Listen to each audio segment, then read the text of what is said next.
ഒരു ഓറിയന്റേഷൻ സെഷനാണ് നമ്മൾ ഇന്ന് ചെയ്യാൻ ഉദ്ദേശിക്കുന്നത്. സോ നിങ്ങൾ ഇന്ന് പെട്ടെന്നാണ് നമ്മൾ കുറെ ആളുകളിലേക്ക് ഷെയർ ചെയ്തിട്ടുള്ളത്. അപ്പോൾ പിന്നെ നിങ്ങളുടെ പേരും അതുപോലെ നിങ്ങളുടെ ബാക്ക്ഗ്രൗണ്ടും ഒന്ന് അറിയാൻ പറ്റുന്നില്ല. ഏത് കോളേജിലാണ് പഠിക്കുന്നത്, ഏത് കോഴ്സാണ് പഠിക്കുന്നത് എന്നുള്ളത് ഒന്ന് അറിയാൻ വേണ്ടിയിട്ടാണ്. സോ BSW മാത്രമാണോ ഇനി മറ്റുള്ള ഏതെങ്കിലും കോഴ്സുള്ള ആളുകൾ ഉണ്ടോ എന്നൊക്കെ അറിയാൻ അത് ഹെൽപ്പ് ചെയ്യും. അപ്പോൾ ജസ്റ്റ് നിങ്ങൾ ഒന്ന് ജസ്റ്റ് ടൈപ്പ് ചെയ്തിടുകയാണെങ്കിൽ നന്നാവും. ജസ്റ്റ് കമന്റ് ബോക്സിൽ നിങ്ങളുടെ പേരും നിങ്ങളുടെ കോളേജ് നെയിമോ അതുപോലെ നിങ്ങളുടെ കോഴ്സും ഏത് കോഴ്സാണ് നിങ്ങൾ ഇപ്പോൾ പഠിക്കുന്നത് അതും ജസ്റ്റ് ഒന്ന് ടൈപ്പ് ചെയ്തിടുകയാണെങ്കിൽ നന്നാവും. ഞാൻ പറയുന്നത് കേൾക്കില്ല? വോയിസ് ഒന്ന് ക്ലിയർ അല്ലേ? ആരും വീഡിയോ ഓൺ ആക്കുന്നില്ല, ആരും പിന്നെ അൺമ്യൂട്ട് ചെയ്യുന്നില്ല. അതുകൊണ്ട് ഒന്നും അറിയുന്നില്ല നിങ്ങളൊന്നും സംസാരിക്കുന്നുണ്ടോ ഇല്ല എന്നുള്ളത്. Okay, Sumayya, thank you. Sumayya പറയുന്നത് സുമയ്യ നേതാജി മെമ്മോറിയൽ കോളേജ് പാലക്കാടാണ്, BSW. Saint Joseph college Irinjalakuda BSW ആണ്. BSc geography government college Kariyavattom Roja അല്ലെ. Siraj Nisa Pondicherry university Mahe centre BVOC journalism. Okay, Jubi George CMS college Kottayam. Sruthi BCom ആണ് സെന്റ് പീറ്റേഴ്സ് കോളേജ് കോലഞ്ചേരി. അതുപോലെ Aparna BSc zoology saint John's. പിന്നെ അതുപോലെ Sreenanda third year BA English student ആണ്, Gurudeva college of advance studies. Okay, Gazala Sree Sankara college BA English literature.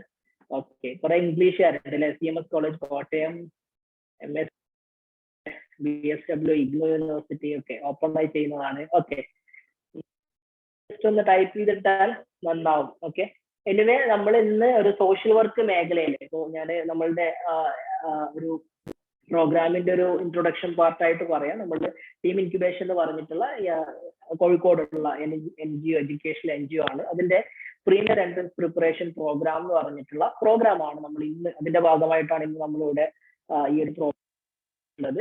Social വർക്കിലുള്ള career എങ്ങനെയൊക്കെയാണ്, ഏതൊക്കെയാണ് social വർക്കിലെ മേഖലകൾ, ഇനി graduation പഠിച്ച ജോലി കിട്ടോ അല്ലെങ്കിൽ എവിടെയായിരിക്കും നമ്മൾ പഠിക്കേണ്ടത്, അതുപോലെ ഏത് രീതിയിലാണ് നമ്മളുടെ പ്രിപ്പറേഷൻസ് ഒക്കെ നമ്മൾ കൊണ്ടുപോകേണ്ടത്. സോ PG സെൻട്രൽ യൂണിവേഴ്സിറ്റി അതുപോലെയുള്ള ഇമ്പോർട്ടൻറ്റ് യൂണിവേഴ്സിറ്റികളിലൊക്കെ പഠിക്കണമെങ്കിൽ എന്തൊക്കെയാണ് നമ്മളുടെ എലിജിബിലിറ്റി വേണ്ടത്, അതുപോലെ എങ്ങനെയാണ് നമുക്ക് അവിടെ അഡ്മിഷൻ കിട്ടുക, ഇങ്ങനെയുള്ള ഒരു വൈഡർ പെർസ്പെക്റ്റീവിൽ സോഷ്യൽ വർക്കിന്റെ ഒരു കരിയർ ആസ്പെക്റ്റുകളും അതുപോലെ തന്നെ സോഷ്യൽ വർക്കിലെ വ്യത്യസ്ത മേഖലകളിലുള്ള ഓപ്ഷനുകളൊക്കെ നമ്മൾ ഡിസ്കസ് ചെയ്യും. സോ അസ്ലം പറഞ്ഞു ഓൾറെഡി. അതുപോലെ ഐശ്വര്യ BSc അഗ്രികൾച്ചർ ആണ് പഠനം.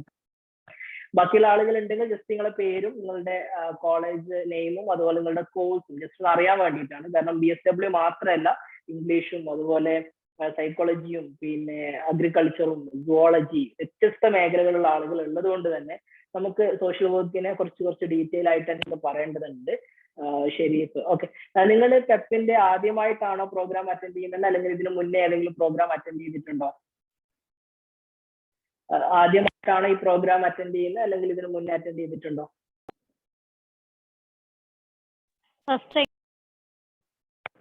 ഓക്കെ, ഫസ്റ്റ് ടൈം ആദ്യമായിട്ടാണ്. Okay, fine. ഫസ്റ്റ് ടൈം ആണ്. Okay, fine. എനിവേ നമുക്ക് തുടങ്ങാൻ തോന്നുന്നു അല്ലെ. ഞാൻ ജസ്റ്റ് ഒരു 3 ഏരിയകളായിട്ടാണ് ഇന്നത്തെ ഒരു പ്രസന്റേഷൻ ഉദ്ദേശിക്കുന്നത്.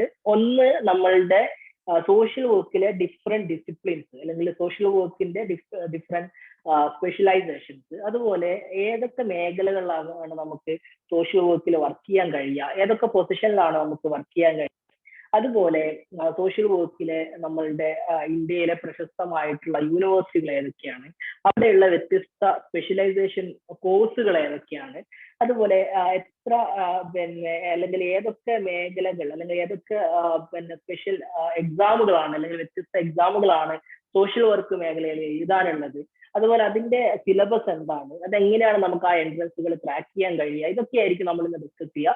പിന്നെ ഒരു ഓപ്പൺ ഫ്ലോർ ആയിരിക്കും, നിങ്ങൾക്ക് നിങ്ങളുടെ ഡൗട്ടുകൾ ക്ലിയർ ചെയ്യാം. നമ്മൾ ആ രീതിയിൽ പിന്നെ ഡൗട്ടുകളും കൂടെ അക്സെപ്റ്റ് ചെയ്യും. അപ്പോൾ സ്വാഭാവികമായിട്ട് നിങ്ങളുടെ സംശയങ്ങളും കാര്യങ്ങളൊക്കെ ചോദിക്കുക. ഒരു ഓൺലൈൻ സെഷൻ ആണ്, നിങ്ങളുടെ ഭാഗത്തും ആ രീതിയിലുള്ള സപ്പോർട്ട് ഉണ്ടെങ്കിൽ ഒരു സെഷൻ മുന്നോട്ട് പോകുമ്പോൾ രസം ഉണ്ടാവുള്ളൂ, മറ്റൊരു ഭയങ്കര ഒരു ബോറിംഗ് ആയിട്ട് ഫീൽ ചെയ്യും. ഓക്കെ, അപ്പൊ ഞാൻ എൻ്റെ സ്ക്രീൻ ഒന്ന് ഷെയർ ചെയ്യുന്നുണ്ട്. സോ നിങ്ങൾ കാണുകയാണെങ്കിൽ ഒന്ന് പറയാം.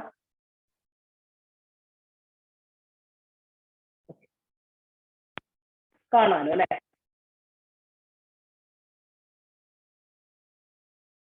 I hope it's visible. Yes, sir. Fine. Okay. So social work as a profession എന്നുള്ളതാണ് നമ്മൾ ഫസ്റ്റ്. എനിക്ക് തോന്നുന്നത് ഇത് മുന്നേ ചില ആളുകൾ ഉണ്ടെങ്കിൽ അവർ റിപ്പിറ്റേഷൻ പോലെ ഉണ്ടാവും. കുഴപ്പമില്ല, ഒന്നും കൂടി ആ മേഖലകളൊക്കെ ഒന്ന് നിങ്ങൾക്ക് ടച്ച് ചെയ്ത് പോവാം. ഫൈൻ. ഓക്കെ. അപ്പോ സോഷ്യൽ വർക്ക് എന്ന് പറഞ്ഞാൽ എന്താ, എന്തുകൊണ്ട് ഇപ്പൊ സോഷ്യൽ വർക്കിന്റെ ഒരു സാധ്യത ആകുമ്പോഴേക്കും നിങ്ങളൊക്കെ ഈ ഒരു സെഷൻ അറ്റൻഡ് ചെയ്യാൻ വരുന്നു? So what do you feel about social work? Social work എന്ന് പറഞ്ഞാൽ എന്താണ്? എന്താ സോഷ്യൽ വർക്ക് എന്ന് പറഞ്ഞാല് നിങ്ങളുടെ ഒപ്പീനിയനില്? ഒരു ചോദ്യത്തിൽ നമുക്ക് തുടങ്ങാം. ചോദ്യം ചോദിച്ചാൽ നിങ്ങളൊക്കെ പോവോ? ആരും ഉത്തരം പറയാനാണെന്നില്ല. അൺമ്യൂട്ട് ചെയ്തിട്ടൊക്കെ പറയാം കേട്ടോ. നിങ്ങൾക്ക് ടൈപ്പ് ചെയ്യാനാണ് താല്പര്യം എന്നുണ്ടെങ്കിൽ, അതാണ് എളുപ്പം എന്നുണ്ടെങ്കിൽ അങ്ങനെ ചെയ്യാം. What do you mean by social work? അല്ലെങ്കിൽ സോഷ്യൽ വർക്ക് എന്ന് പറഞ്ഞാൽ എന്താ? നിങ്ങൾ ഈ പ്രോഗ്രാമിന് വന്നത് അതിന് വേണ്ടിയിട്ടല്ലേ? അപ്പൊ എന്താ സോഷ്യൽ വർക്ക് എന്ന് പറഞ്ഞാൽ? ആരും പറയാനില്ല, ഞാൻ തന്നെ പറയണോ?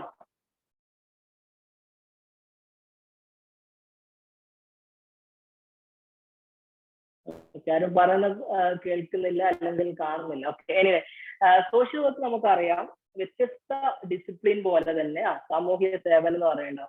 ഓക്കെ, സാമൂഹിക സേവനാണ് അല്ലെ. അതുപോലെ ഹെൽപ്പ് ദ, ഒരാൾ പറഞ്ഞാൽ പിന്നെ ബാക്കിയുള്ളവർ ഇങ്ങനെ പറയും. Okay, help the needies in society. Okay, thank you Aslam and Afam. Okay, ബാക്കിയുള്ള ആളുകൾ ഇനിയിപ്പോ ഇങ്ങനെ വന്നോളും ഉത്തരങ്ങളായിട്ട്. ഒരാളെന്ന് പറഞ്ഞാൽ മതി അല്ലെ. ഞങ്ങൾ മലയാളികളൊക്കെ വലിയ പ്രശ്നമാണ്, ഒരുത്തനിങ്ങനെ പുഷ് ചെയ്യാൻ വേണം. Okay, it is a practical profession. Okay Gazala, okay good. വേറെ എന്തെങ്കിലും ഉണ്ടോ? ഇവര് 3 പേരല്ലാതെ വേറെ ആർക്കെങ്കിലും എന്തെങ്കിലും?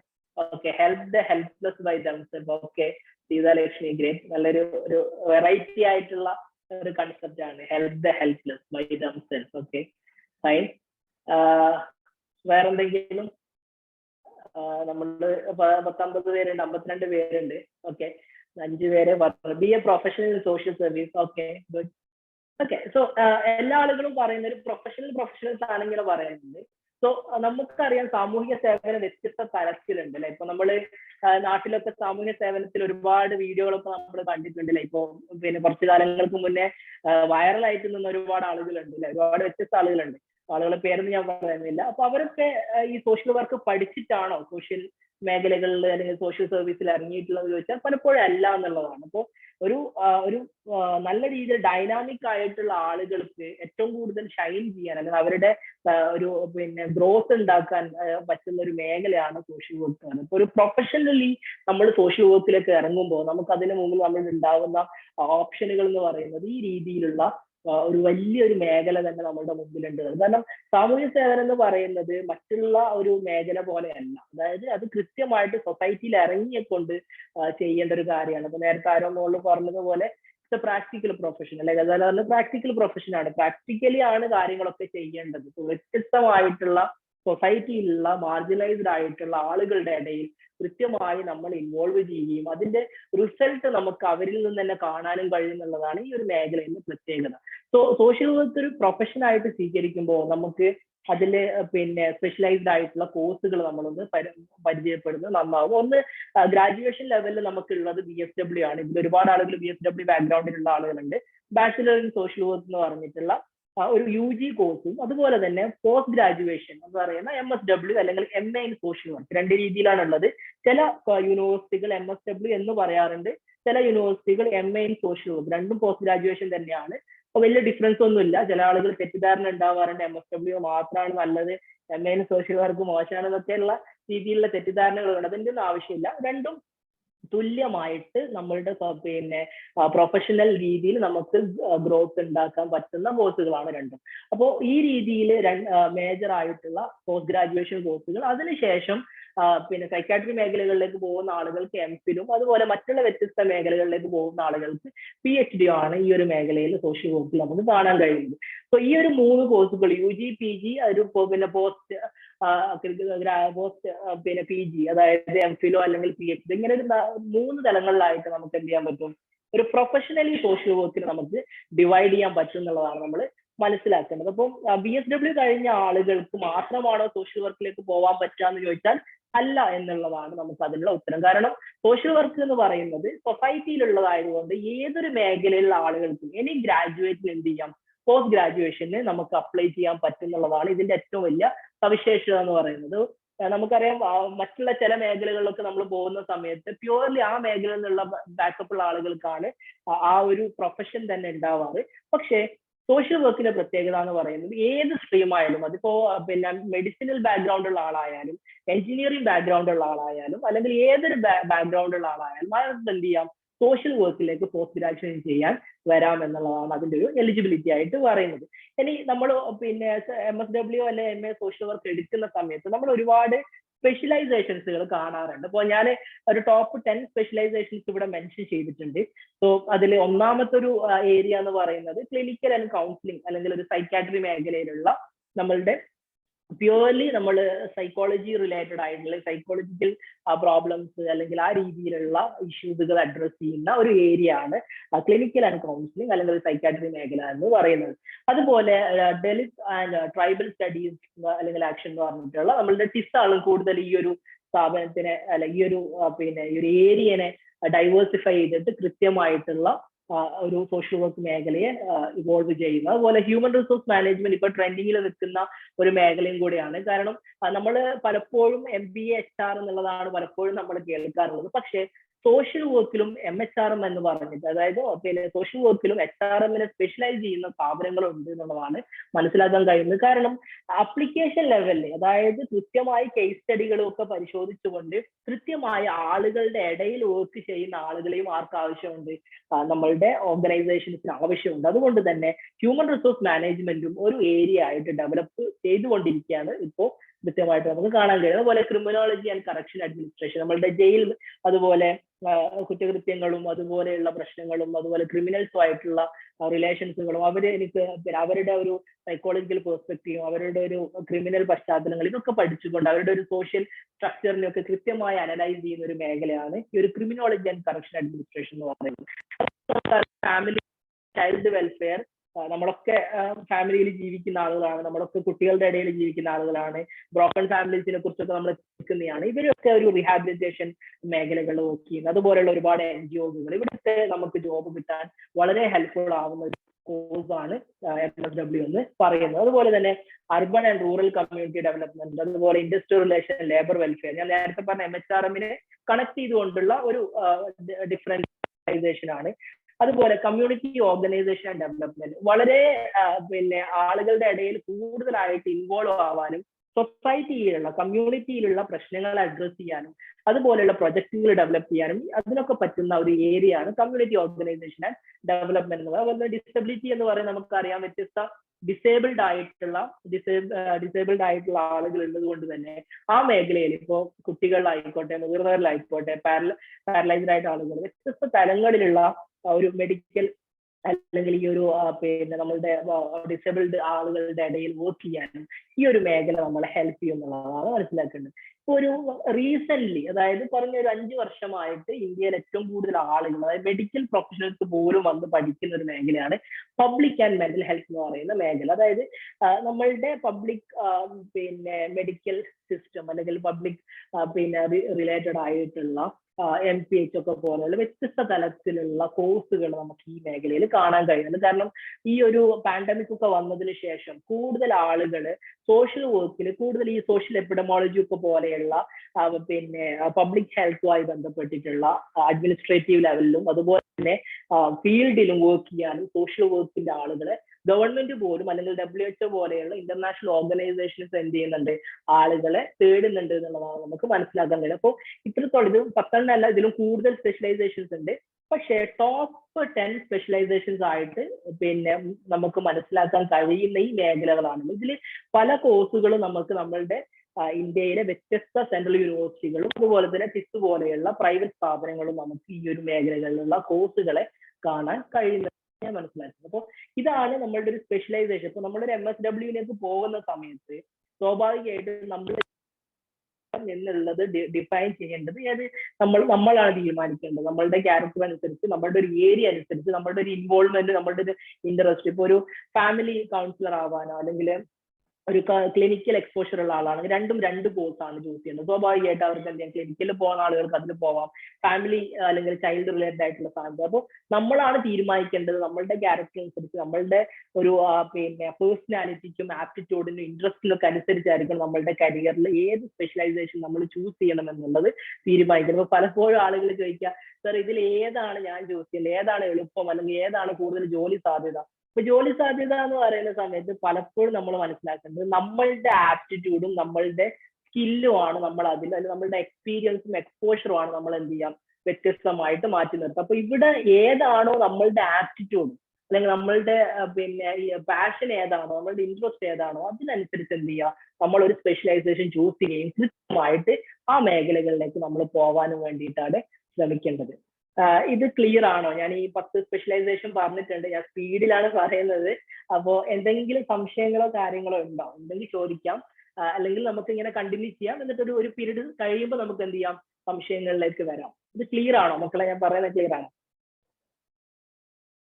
നിങ്ങൾ ആരും ഒന്നും മിണ്ടുന്നില്ല, ആരും വീഡിയോ ഓൺ ആക്കിയിട്ടില്ല. അപ്പോൾ എനിക്കറിയില്ല എത്രത്തോളം നിങ്ങളത് മനസ്സിലാക്കുന്നു. ഓക്കെ, ക്ലിയർ ആണ്.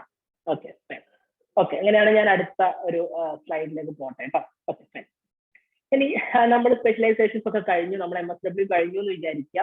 സ്വാഭാവികമായിട്ടും MSW കഴിഞ്ഞു കഴിഞ്ഞാൽ നമുക്ക് എവിടെയാണ് ജോബ് കിട്ടുക, അല്ലെങ്കിൽ ഏതൊക്കെയാണ് ടോപ്പ് റിക്രൂട്ടേഴ്സ് നോക്കുന്ന സമയത്ത്, നമ്മൾ ഇന്ത്യയിൽ ടോപ്പ് 10 റിക്രൂട്ടേഴ്സിൽ നമ്മൾ നോക്കുന്ന സമയത്ത് സ്മൈൽ ഫൗണ്ടേഷൻ ഉണ്ട്, അതുപോലെ ആംനസ്റ്റി ഇന്റർനാഷണൽ നമുക്കറിയാം ഇന്റർനാഷണൽ ഏജൻസിയാണ്, അതുപോലെ red cross and red crescent, united nations organisation നിങ്ങൾക്ക് അറിയാം, പറയേണ്ട ആവശ്യമില്ല. അതുപോലെ വേൾഡ് ബാങ്ക്, പിന്നെ അതുപോലെ Greenpeace, Oxfam, HelpAge India, care India, disaster management ഡിപ്പാർട്ട്മെന്റ്സുകളുണ്ട് ഓരോ സർക്കാരിലും, സ്റ്റേറ്റ് ഗവൺമെന്റിലും അതുപോലെ തന്നെ സെൻട്രൽ ഗവൺമെന്റിലും ഒരുപാട് മേഖല. അപ്പോൾ ഇത്രത്തോളം റിക്രൂട്ടേഴ്സ് സോഷ്യൽ വർക്കിന്റെ ആളുകളെ ഹയർ ചെയ്യുന്നുണ്ട്. അതുപോലെ തന്നെ കോൺട്രാക്ട് ബേസിൽ ഒരുപാട് ഗവൺമെന്റൽ ഡിപ്പാർട്ട്മെന്റുകൾ എന്ത് ചെയ്യാറുണ്ട്, സോഷ്യൽ വർക്കേഴ്സിനെ ഹയർ ചെയ്യാറുണ്ട്. ഹെൽത്ത് ഡിപ്പാർട്ട്മെന്റ് ഉണ്ട്, അതുപോലെ തന്നെ സോഷ്യൽ പിന്നെ ഡെവലപ്മെന്റ് ഡിപ്പാർട്ട്മെന്റുകൾ ഉണ്ട്, അതുപോലെ എഡ്യൂക്കേഷണൽ ആൻഡ് ചൈൽഡ് അല്ലെങ്കിൽ ചൈൽഡ് ആൻഡ് വെൽഫെയർ ഡിപ്പാർട്ട്മെന്റുകൾ നോക്കാറുണ്ട്. അതുപോലെ വ്യത്യസ്ത മേഖലകളിലെ ഗവൺമെന്റ് ഡിപ്പാർട്ട്മെന്റുകളും നമ്മളുടെ ഈ ഒരു സോഷ്യൽ വർക്ക് ആളുകളെ ഹയർ ചെയ്യാറുണ്ട് എന്നുള്ളതാണ് നമ്മൾ മനസ്സിലാക്കേണ്ടത്.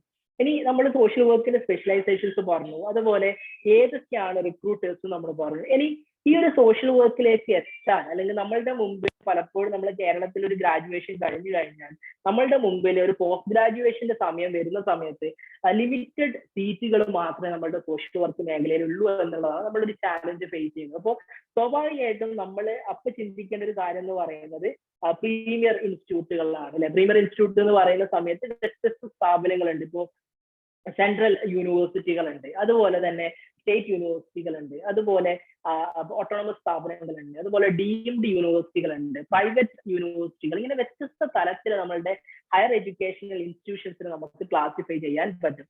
എന്തിനാ നമ്മൾ ഈ ഒരു പ്രീമിയർ ഇൻസ്റ്റിറ്റ്യൂട്ടിലേക്ക് പോകുന്നതെന്ന് ചോദിച്ചാൽ, ഒന്ന് നമ്മളുടെ ലിമിറ്റഡ് സീറ്റ് ആണ് എന്നുള്ളതാണ്. അതായത് നമ്മളുടെ കേരളത്തിൽ നമ്മൾ നോക്കുന്ന സമയത്ത് വളരെ കുറഞ്ഞ സ്ഥാപനങ്ങളിൽ മാത്രമേ സോഷ്യൽ വർക്ക് എന്തുള്ളൂ, സീറ്റ് ഉള്ളൂ എന്നുള്ളതാണ്. അപ്പൊ ഒരുപാട് ആളുകൾ പിന്നെ വരുന്നത് കൊണ്ട് തന്നെ, കാരണം BSW മാത്രമല്ല MSWയിലേക്ക് വരുന്നത്, BTech കഴിഞ്ഞവരും വരും, BAMS കഴിഞ്ഞ ആളുകളും വരും, അതുപോലെ പിന്നെ BCom കഴിഞ്ഞവരും MCom കഴിഞ്ഞവരും. നിങ്ങൾ കണ്ടില്ല, ഈ ഒരു പ്രോഗ്രാമിൽ തന്നെ ഒരുപാട് വ്യത്യസ്ത മേഖലയിലുള്ള ആളുകളുണ്ട്. ഇംഗ്ലീഷിലുള്ള ആളുകളുണ്ട്, ഫിസിക്സിലുള്ള ആളുകളുണ്ട്, കെമിസ്ട്രിയിലുള്ള ആളുകളുണ്ട്, സുവോളജിയിലുള്ള ആളുകളുണ്ട്. അപ്പോൾ വ്യത്യസ്ത മേഖലയിലുള്ള ആളുകൾ എന്ത് ചെയ്യുന്നുണ്ട്, സോഷ്യൽ വർക്ക് ചൂസ് ചെയ്യുന്നത് കൊണ്ട് തന്നെ നമ്മളുടെ മുമ്പിലുള്ള യൂണിവേഴ്സിറ്റികളുടെ ഓപ്ഷൻ വളരെ കുറവാണ് എന്നുള്ളത് നമ്മൾ നോക്കേണ്ടതുണ്ട്. അപ്പം നമ്മൾ ആ ഒരു കാരണം കൊണ്ട് തന്നെ നമ്മൾ കേരളത്തിന്റെ പുറത്തേക്ക് പോകേണ്ടതായിട്ടുണ്ട് എന്നുള്ളതാണ് മനസ്സിലാക്കേണ്ടത്. അപ്പൊ പ്രീമിയർ ഇൻസ്റ്റിറ്റ്യൂട്ടുകളിലേക്ക് നമ്മൾ അഡ്മിഷൻ എടുക്കുമ്പോൾ എന്തിനാണ് പ്രീമിയർ ഇൻസ്റ്റിറ്റ്യൂട്ട് എന്ന് ചോദിക്കുന്ന സമയത്ത് ഒന്നാമത്തെ കാര്യം അക്കാഡമിക് എക്സ്പോഷർ എന്നുള്ളതാണ്. കാരണം നമ്മൾ സൊസൈറ്റിയിലേക്കാണ് ഇറങ്ങുന്നത്, അല്ലെ? ഇപ്പോ സോഷ്യൽ വർക്ക് ചെയ്യുന്ന ഒരാളെ സംബന്ധിച്ചിടത്തോളം അയാൾ ശരിക്കും എന്താണ് ചെയ്യുന്നത്, സേവനാണ് ചെയ്യുന്നത്, അല്ലെ? ആളുകൾ എന്ത് ചെയ്യുക, കുറെ പൈസ എന്നതല്ല അയാളുടെ ഉദ്ദേശം. ഈ സൊസൈറ്റിയിലുള്ള മാർജിനലൈസ്ഡ് ആയിട്ടുള്ള ഡൗൺ ട്രോഡൻ ആയിട്ടുള്ള ഒരുപാട് പ്രയാസങ്ങളും പ്രശ്നങ്ങളും അനുഭവിക്കുന്ന കമ്മ്യൂണിറ്റികളിൽ ഇറങ്ങിച്ചെന്നുകൊണ്ട് അവർക്കൊരു കൈത്താങ്ങാവുക എന്നുള്ളതാണ് നമ്മൾ ഓരോ ആളുകളുടെയും ഉത്തരവാദിത്വം. ആ ഒരു കൈത്താങ് ആവാൻ എന്താ വേണ്ടത്? നമുക്ക് ഒന്ന് അക്കാഡമിക്കൽ എക്സ്പോഷർ വേണം, സ്വാഭാവികമാണ്. അതുപോലെ ഈ ഒരു അക്കാഡമിക്കൽ എക്സ്പോഷർ നമുക്ക് എവിടെയാ കിട്ടുക? ഞാൻ പലപ്പോഴും പറയാം, നമ്മൾ കേരളത്തിൽ നിൽക്കുന്ന സമയത്ത് നമ്മളുടെ ലോകം എന്ന് പറയുന്നത് വളരെ ചെറുതാണ് അല്ലെ. നമ്മളിപ്പോ പണ്ട് നമ്മൾ പറയുന്നത്, അതായത് തവള പൊട്ടക്കിണറ്റിൽ കുടുങ്ങി എന്ന് പറഞ്ഞ പോലെ അതിന്റെ ഉള്ളിലാണ് നമ്മൾ പലപ്പോഴും ഒതുങ്ങി പോകാറ്. പക്ഷേ നമ്മളൊരു സെൻട്രൽ യൂണിവേഴ്സിറ്റികളിലേക്കോ അല്ലെങ്കിൽ ഒരു പ്രീമിയർ ഇൻസ്റ്റിറ്റ്യൂട്ടിലേക്ക് പോകുന്ന സമയത്ത് നമുക്ക് ഉണ്ടാവുന്ന എക്സ്പോഷർ, അത് ലാംഗ്വേജ് ആയിക്കോട്ടെ, പിന്നെ അതുപോലെ അക്കാഡമിക് എക്സ്പോഷർ ആയിക്കോട്ടെ, നല്ല ഫാക്കൽറ്റികളെ കീഴിലായിക്കോട്ടെ, നമുക്ക് ഒരുപാട് ഓപ്ഷനുകൾ നമ്മളുടെ മുമ്പിൽ എന്നുള്ളതാണ് നമ്മൾ പ്രീമിയർ ഇൻസ്റ്റിറ്റ്യൂട്ട് ചൂസ് ചെയ്യാനുള്ള ഒരു കാരണം. അപ്പോൾ അക്കാഡമിക് എക്സ്പോഷർ ഏറ്റവും ഇമ്പോർട്ടന്റ് ആണ്. കാരണം നമ്മൾ ചെയ്യുന്ന ഓരോ കേസ് സ്റ്റഡികളായിക്കോട്ടെ, നമ്മൾ കൃത്യമായിട്ട് നമ്മൾ പിന്നെ ചെയ്യുന്ന പേപ്പേഴ്സുകളായിക്കോട്ടെ, നമ്മളുടെ ഫീൽഡ് വർക്കുകളായിക്കോട്ടെ, അപ്പോൾ ഇതൊക്കെ നമ്മളെ കൃത്യമായിട്ട് മറ്റുള്ള ആളുകളിൽ നിന്ന് വ്യത്യസ്തമാക്കുന്നുള്ളതാണ് നമ്മൾ മനസ്സിലാക്കേണ്ടത്. അപ്പോൾ നമ്മൾ പലപ്പോഴും MBBS പറയാറുണ്ട് അല്ലെ. ഇപ്പൊ MBBS നമ്മൾ പറയുന്ന സമയത്ത് MBBSകാരുടെ പ്രത്യേകത എന്താ, അവർ കൃത്യമായിട്ട് അവരുടെ പേഷ്യൻസുമായിട്ട് കൃത്യമായിട്ട് അവർക്ക് എന്തുണ്ടാവും, റൗണ്ട്സുകൾ ഉണ്ടാവും. പിന്നെ നമ്മള് തമാശ രൂപേണ പറയുന്ന വെച്ചാൽ നമ്മള് ആ ഒരു പൃഥ്വിരാജിന്റെ ഒരു സിനിമ ഉണ്ടല്ലോ, ഏതായിരുന്നു സിനിമന്റെ പേര്, പിന്നെ ഞാൻ ആ പേര് മറന്നു സിനിമന്റെ, ഡോക്ടറായിട്ടുള്ള ലോഗ് റൂൾ എന്ന് പറയുന്ന സമയത്ത് എന്താണ് ഈ ലോഗ് റൂൾ, അതായത് എന്താ മറ്റേ ഇഷ്ടിക എന്താ പറയാ, നമ്മള് ആ ഒരു മരക്കഷ്ണത്തിന്റെ സാധനം ചോദിക്കുന്ന പോലുള്ള ഒരു കോമഡി സീനില്ലേ, ആ സിനിമന്റെ പേര് അറിയോ, ആർക്കെങ്കിലും അറിയോ?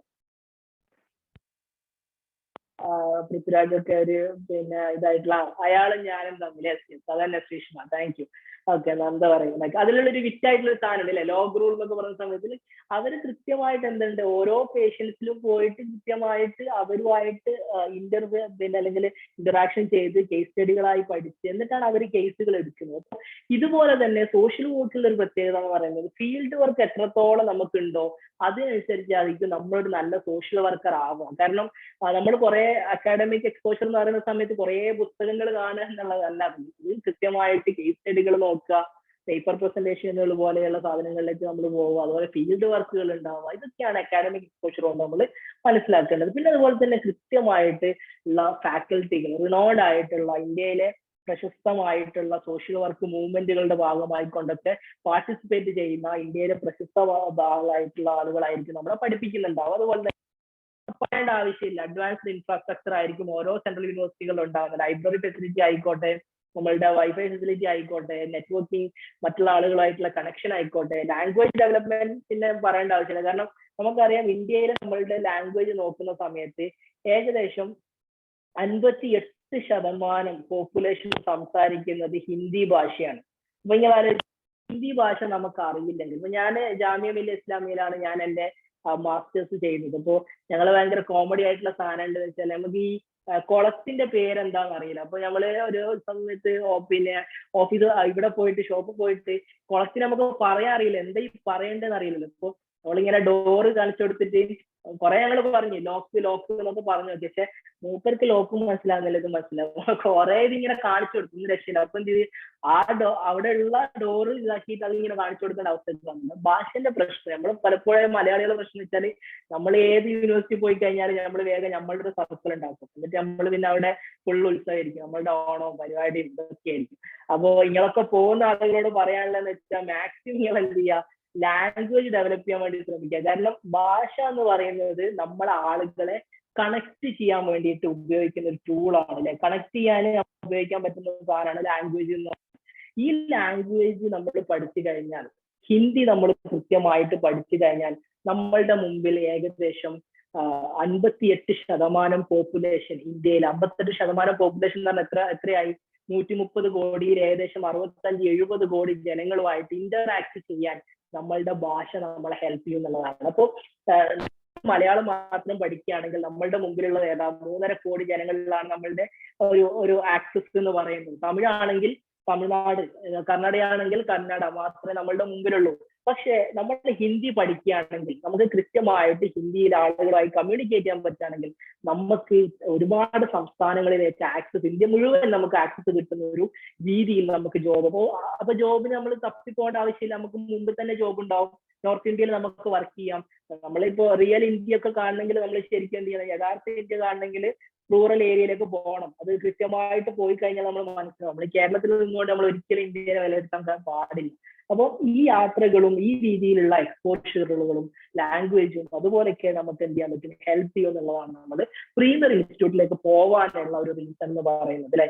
ഇപ്പൊ നിങ്ങളോട് ചോദിക്കുക, നിങ്ങൾ എന്തിനാണ് ഒരു സെൻട്രൽ യൂണിവേഴ്സിറ്റികളിലൊക്കെ പോകുന്നത്, എന്തിനാന്ന് വെച്ചാൽ നിങ്ങളുടെ ഉത്തരം തിരിക്കും. ഞാനിതൊക്കെ പറഞ്ഞു, ഇനി നിങ്ങളുടേതായിട്ടുള്ള ഒരു ഇതുണ്ടാവല്ലോ, എല്ലാവരും എന്തുകൊണ്ടായിരിക്കും നിങ്ങൾ ഇനിയിപ്പോ പോകുന്നുണ്ടെങ്കിൽ ഡൽഹി അല്ലെങ്കിൽ അല്ലെങ്കിൽ വ്യത്യസ്ത മേഖലയിലേക്ക് പോകുന്നുണ്ടെങ്കിൽ നിങ്ങളുടെ റീസൺ എന്തായിരിക്കും? നിങ്ങൾ എന്തിനായിരിക്കും നിങ്ങൾ സെൻട്രൽ യൂണിവേഴ്സിറ്റികളിലേക്ക് പോകുന്നത്? ഇനി പോവാത്ത ആളുകൾ ഉണ്ടാവും, അത് കുഴപ്പമില്ല. പോകുന്ന ആളുകൾ ഉണ്ടെങ്കിൽ എന്തായിരിക്കും നിങ്ങളുടെ ഉത്തരം?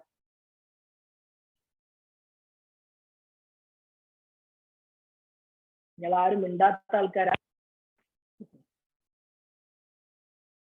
നിങ്ങൾ 50 ആൾക്കാരുണ്ട്, 50 ആളും മിണ്ടാത്ത. എക്സ്പോഷർ പറഞ്ഞു, ഓക്കെ എക്സ്പോഷർ ആണ്. അല്ലാതെ എന്തെങ്കിലും ഉണ്ടോ? ഞാൻ ഈ പറഞ്ഞ അല്ലാതെ വേറെ എന്തെങ്കിലും?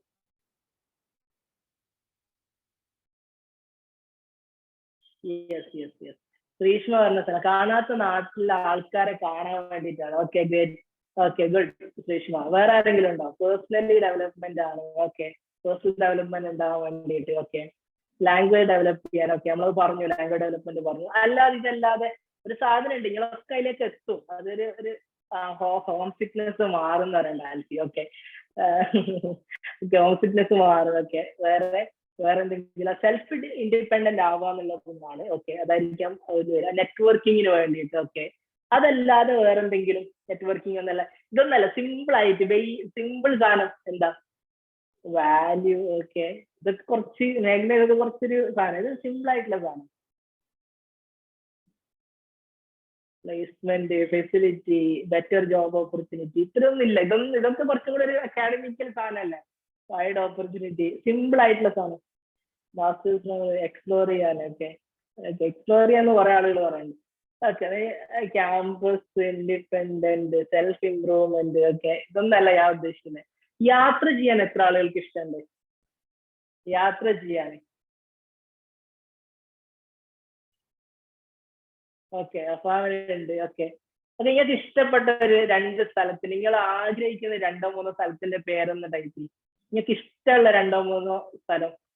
ഓക്കെ അഫാമർ ഉണ്ട്, ജമ്മു എന്ന് പറയുന്നുണ്ട്, okay Manali, okay Kullu Manali, okay Delhi, okay okay. Sreeshma പറഞ്ഞ സ്ഥലം എനിക്ക് മനസ്സിലായില്ല. Himalayas, okay north east, okay okay London, Ladakh. എടോ അശ്വതി, പിന്നെ യാത്ര ചെയ്യാൻ സെൻട്രൽ യൂണിവേഴ്സിറ്റി പോയി നമ്മൾ ലണ്ടനിലെത്തോ? തുർക്കി എന്നൊക്കെ പറയണേ, ഞാൻ ഇന്ത്യയിലുള്ള കാര്യം ഉണ്ടോ ചോദിക്കുന്നത്? പ്രീമിയർ ഇൻസ്റ്റിറ്റ്യൂട്ട് നമ്മൾ ഇന്ത്യയിലെ ഡിസ്കസ് ചെയ്യുന്നില്ല, അബ്രോഡ് നമ്മൾ ഡിസ്കസ് ചെയ്യുന്നില്ല. ഓക്കെ എനിവേ തുർക്കി, നേപ്പാൾ, ഓക്കെ എനിവേ അതൊക്കെ നമ്മളെ ആഗ്രഹങ്ങളാണല്ലോ അല്ലെ? ഗോവ, ഫൈൻ.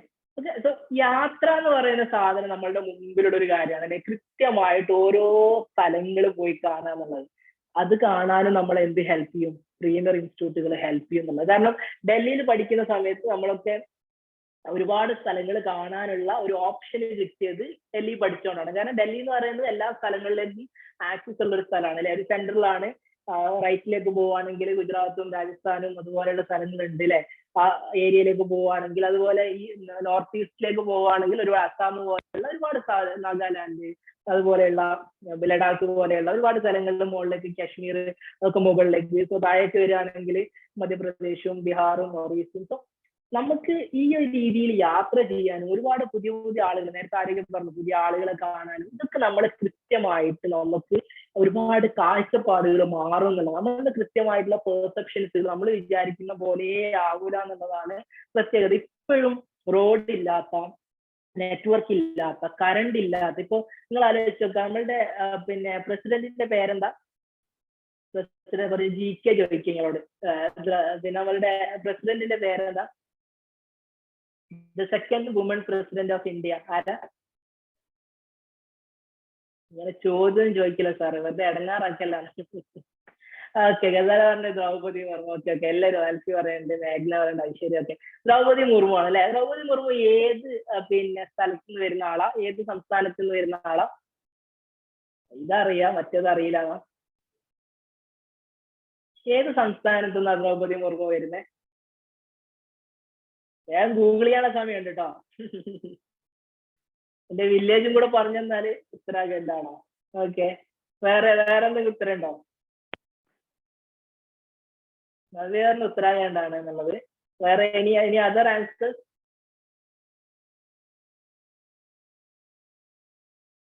ഇല്ലേ? ഗൂഗിൾ ചെയ്യാൻ പോയതാ? ഏത് സ്ഥലത്താണ് ദ്രൗപദി മുർമു വരുന്നേ? ഓക്കെ, വരുന്നില്ല, ആളുകൾ വരുന്നില്ല.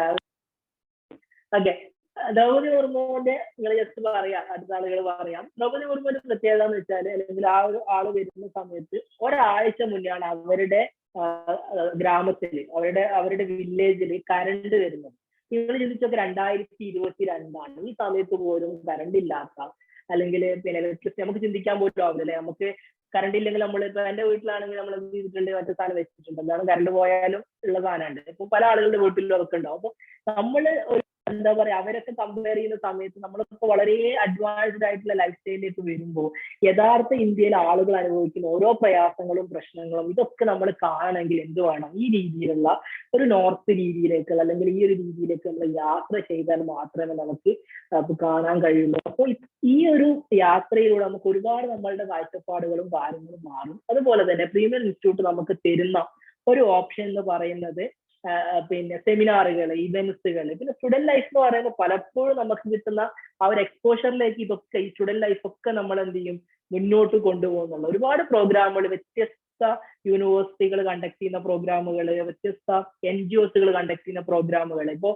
ഇന്ത്യയിൽ തന്നെ നമ്മൾ ഏറ്റവും കൂടുതൽ NGOs വർക്ക് ചെയ്യുന്ന ഏരിയ എന്ന് പറയുന്നത് നോർത്ത് ഇന്ത്യ ആണ്. കാരണം കേരളത്തിലുള്ള ഇപ്പോൾ ഞാനൊരു പ്രോഗ്രാം പിന്നെ കാസർഗോഡ് പിന്നെ പോയിട്ടുണ്ടായിരുന്നു, ഒരു പ്രോഗ്രാം അറ്റൻഡ് ചെയ്യാൻ. അത് അക്ഷര ഫൗണ്ടേഷൻ എന്ന് പറഞ്ഞിട്ടുള്ള ഒരു പിന്നെ അക്കര ഫൗണ്ടേഷൻ, അതുപോലെ തന്നെ ബെറ്റർ ലൈഫ് ഫൗണ്ടേഷൻ എന്ന് പറഞ്ഞിട്ടുള്ള 2 NGOs കാസർഗോഡ് ബേസ് ചെയ്തിട്ടുള്ള ഒരു NGOs ആണ്. അവരാണ് ഈ പ്രോഗ്രാം കണ്ടക്ട് ചെയ്യുന്നത്, പ്രൊജക്ട് റൈറ്റിംഗുമായിട്ടൊക്കെ ബന്ധപ്പെട്ട്. അപ്പൊ അവിടെയുള്ള ആളുകളിൽ നിന്ന് മനസ്സിലാക്കാൻ കഴിഞ്ഞു വെച്ചാൽ ഇപ്പൊ പല ഏജൻസികളും എന്ത് ചെയ്യുന്നില്ല, നമ്മളുടെ കേരളത്തിലേക്ക് ഫണ്ട് ചെയ്യുന്നില്ല.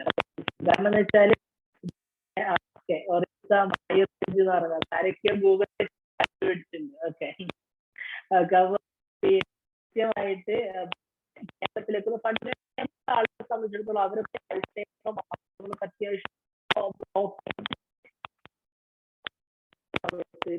ആളുകളും ഇപ്പൊ സ്വാതന്ത്ര്യം കിട്ടിക്കഴിഞ്ഞിട്ട് എത്രയോ വർഷങ്ങൾ, ഒരുപാട് വർഷങ്ങൾ കഴിഞ്ഞില്ലേ, അമൃത് മഹോത്സവം പറയുന്ന അത്ര ക്ലിയർ ഇല്ല എന്ന് പറയും. സൗണ്ട് ബ്രേക്ക് ആവുന്നുണ്ട്.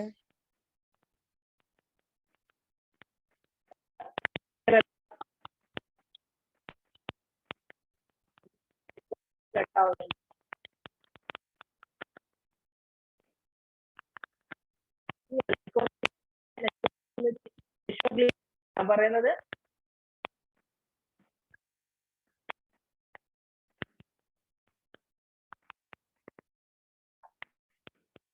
ആവുന്നുണ്ട്.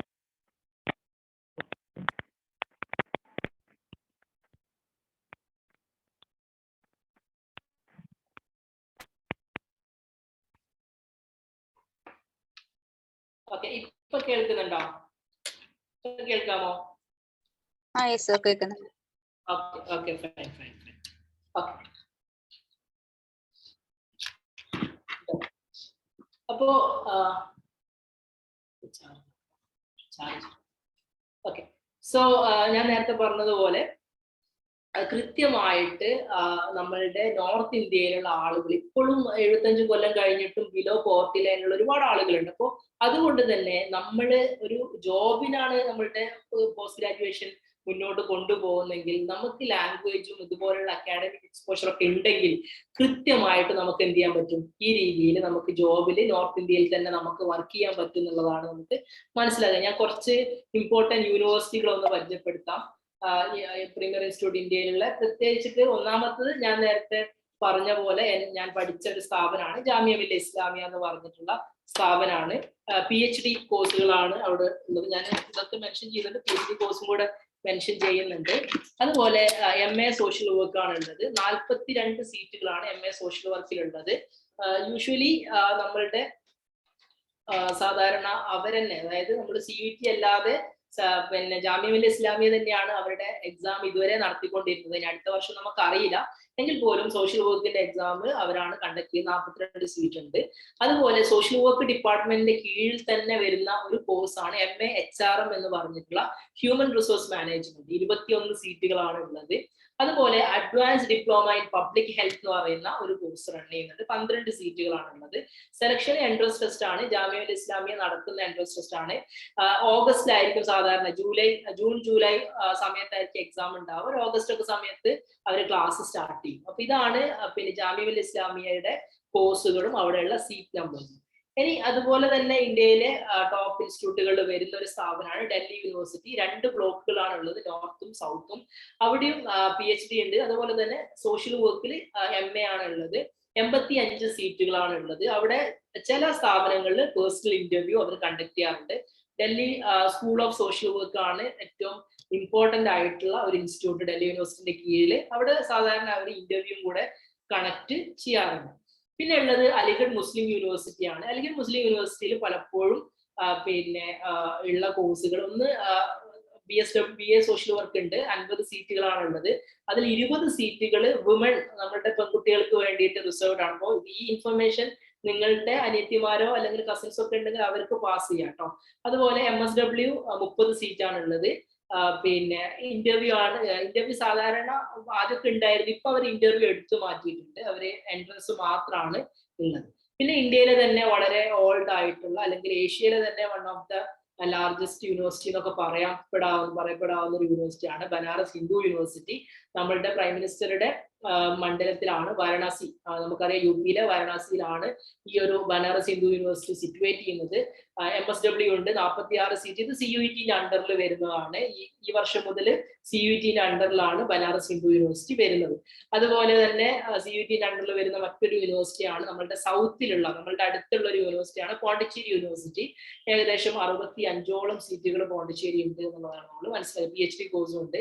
പിന്നെ CUET നേരത്തെ പറഞ്ഞ പോലെ CUET-ൽ വരുന്ന അതർ സെൻട്രൽ യൂണിവേഴ്സിറ്റികൾ നോക്കുന്ന സമയത്ത് ഒരുപാട് യൂണിവേഴ്സിറ്റികൾ ഓരോ സംസ്ഥാനങ്ങളിലും നമുക്ക് സെൻട്രൽ യൂണിവേഴ്സിറ്റികൾ കാണാൻ കഴിയുന്നുണ്ട്. ഹിമാചൽ പ്രദേശ്, ഗുജറാത്ത്, സൗത്ത് ബീഹാർ. നമ്മളുടെ കേരളത്തിൽ തന്നെ പേരിയൽ, കാസർഗോഡ് പേരിയലാണ് ഈ ഒരു യൂണിവേഴ്സിറ്റി. അവിടെയും നമുക്ക് MSW-ന്റെ കോഴ്സുകൾ കാണാൻ കഴിയും. ഇപ്പൊ അടുത്താണ്, കഴിഞ്ഞ ആഴ്ചയാണ് CUET-ന്റെ റിസൾട്ട് ഒക്കെ വന്നത് ഈ വർഷത്തെ കേട്ടോ. അപ്പോ അതും കൂടെ അതിന്റെ കൂടെ ആഡ് ചെയ്യും. അപ്പൊ 2 കോഴ്സുകളാണ് ഇവിടെ ഉള്ളത്. ഒന്ന് MA സോഷ്യൽ വർക്കും അതുപോലെ തന്നെ MSW. 2 രീതിയിലുണ്ട്. ഓരോ യൂണിവേഴ്സിറ്റികൾ ജസ്റ്റ് അവിടെ നിങ്ങൾക്ക് കാണാം. കൂടുതൽ അതിലേക്ക് ഞാൻ വരുന്നില്ല.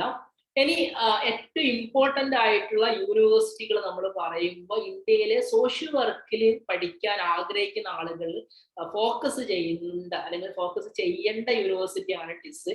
ഞങ്ങളിപ്പോ പിന്നെ ഓൾറെഡി ഇപ്പൊ ഒരു വീഡിയോ എടുത്തിട്ടുണ്ട് യൂട്യൂബിൽ. നമ്മളുടെ പെപ്പ് എന്ന് പറഞ്ഞിട്ടുള്ള ചാനലിൽ നിങ്ങൾക്ക് കൃത്യമായിട്ട് റോഡ് ടു ടിസ് എന്ന് പറഞ്ഞ നമ്മളുടെ ഒരു വെബ് സീരീസ് ഉണ്ട്, നമ്മളുടെ ഒരു യൂട്യൂബ് സീരീസ് ഉണ്ട്.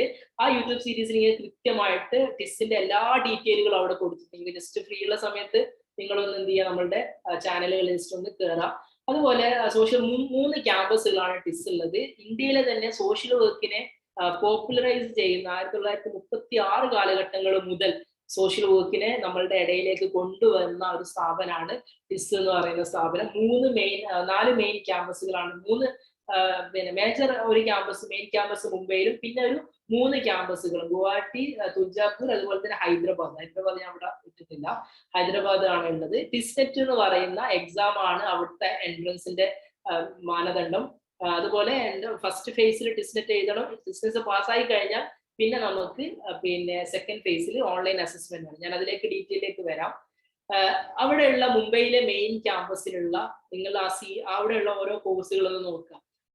MSW-ലെ വ്യത്യസ്ത സോഷ്യൽ വർക്കിലെ വ്യത്യസ്ത സ്പെഷ്യലൈസേഷൻസുകളാണ് അവിടെ കൊടുത്തിട്ടുള്ളത്. Children and family 23 സീറ്റുകളാണുള്ളത്.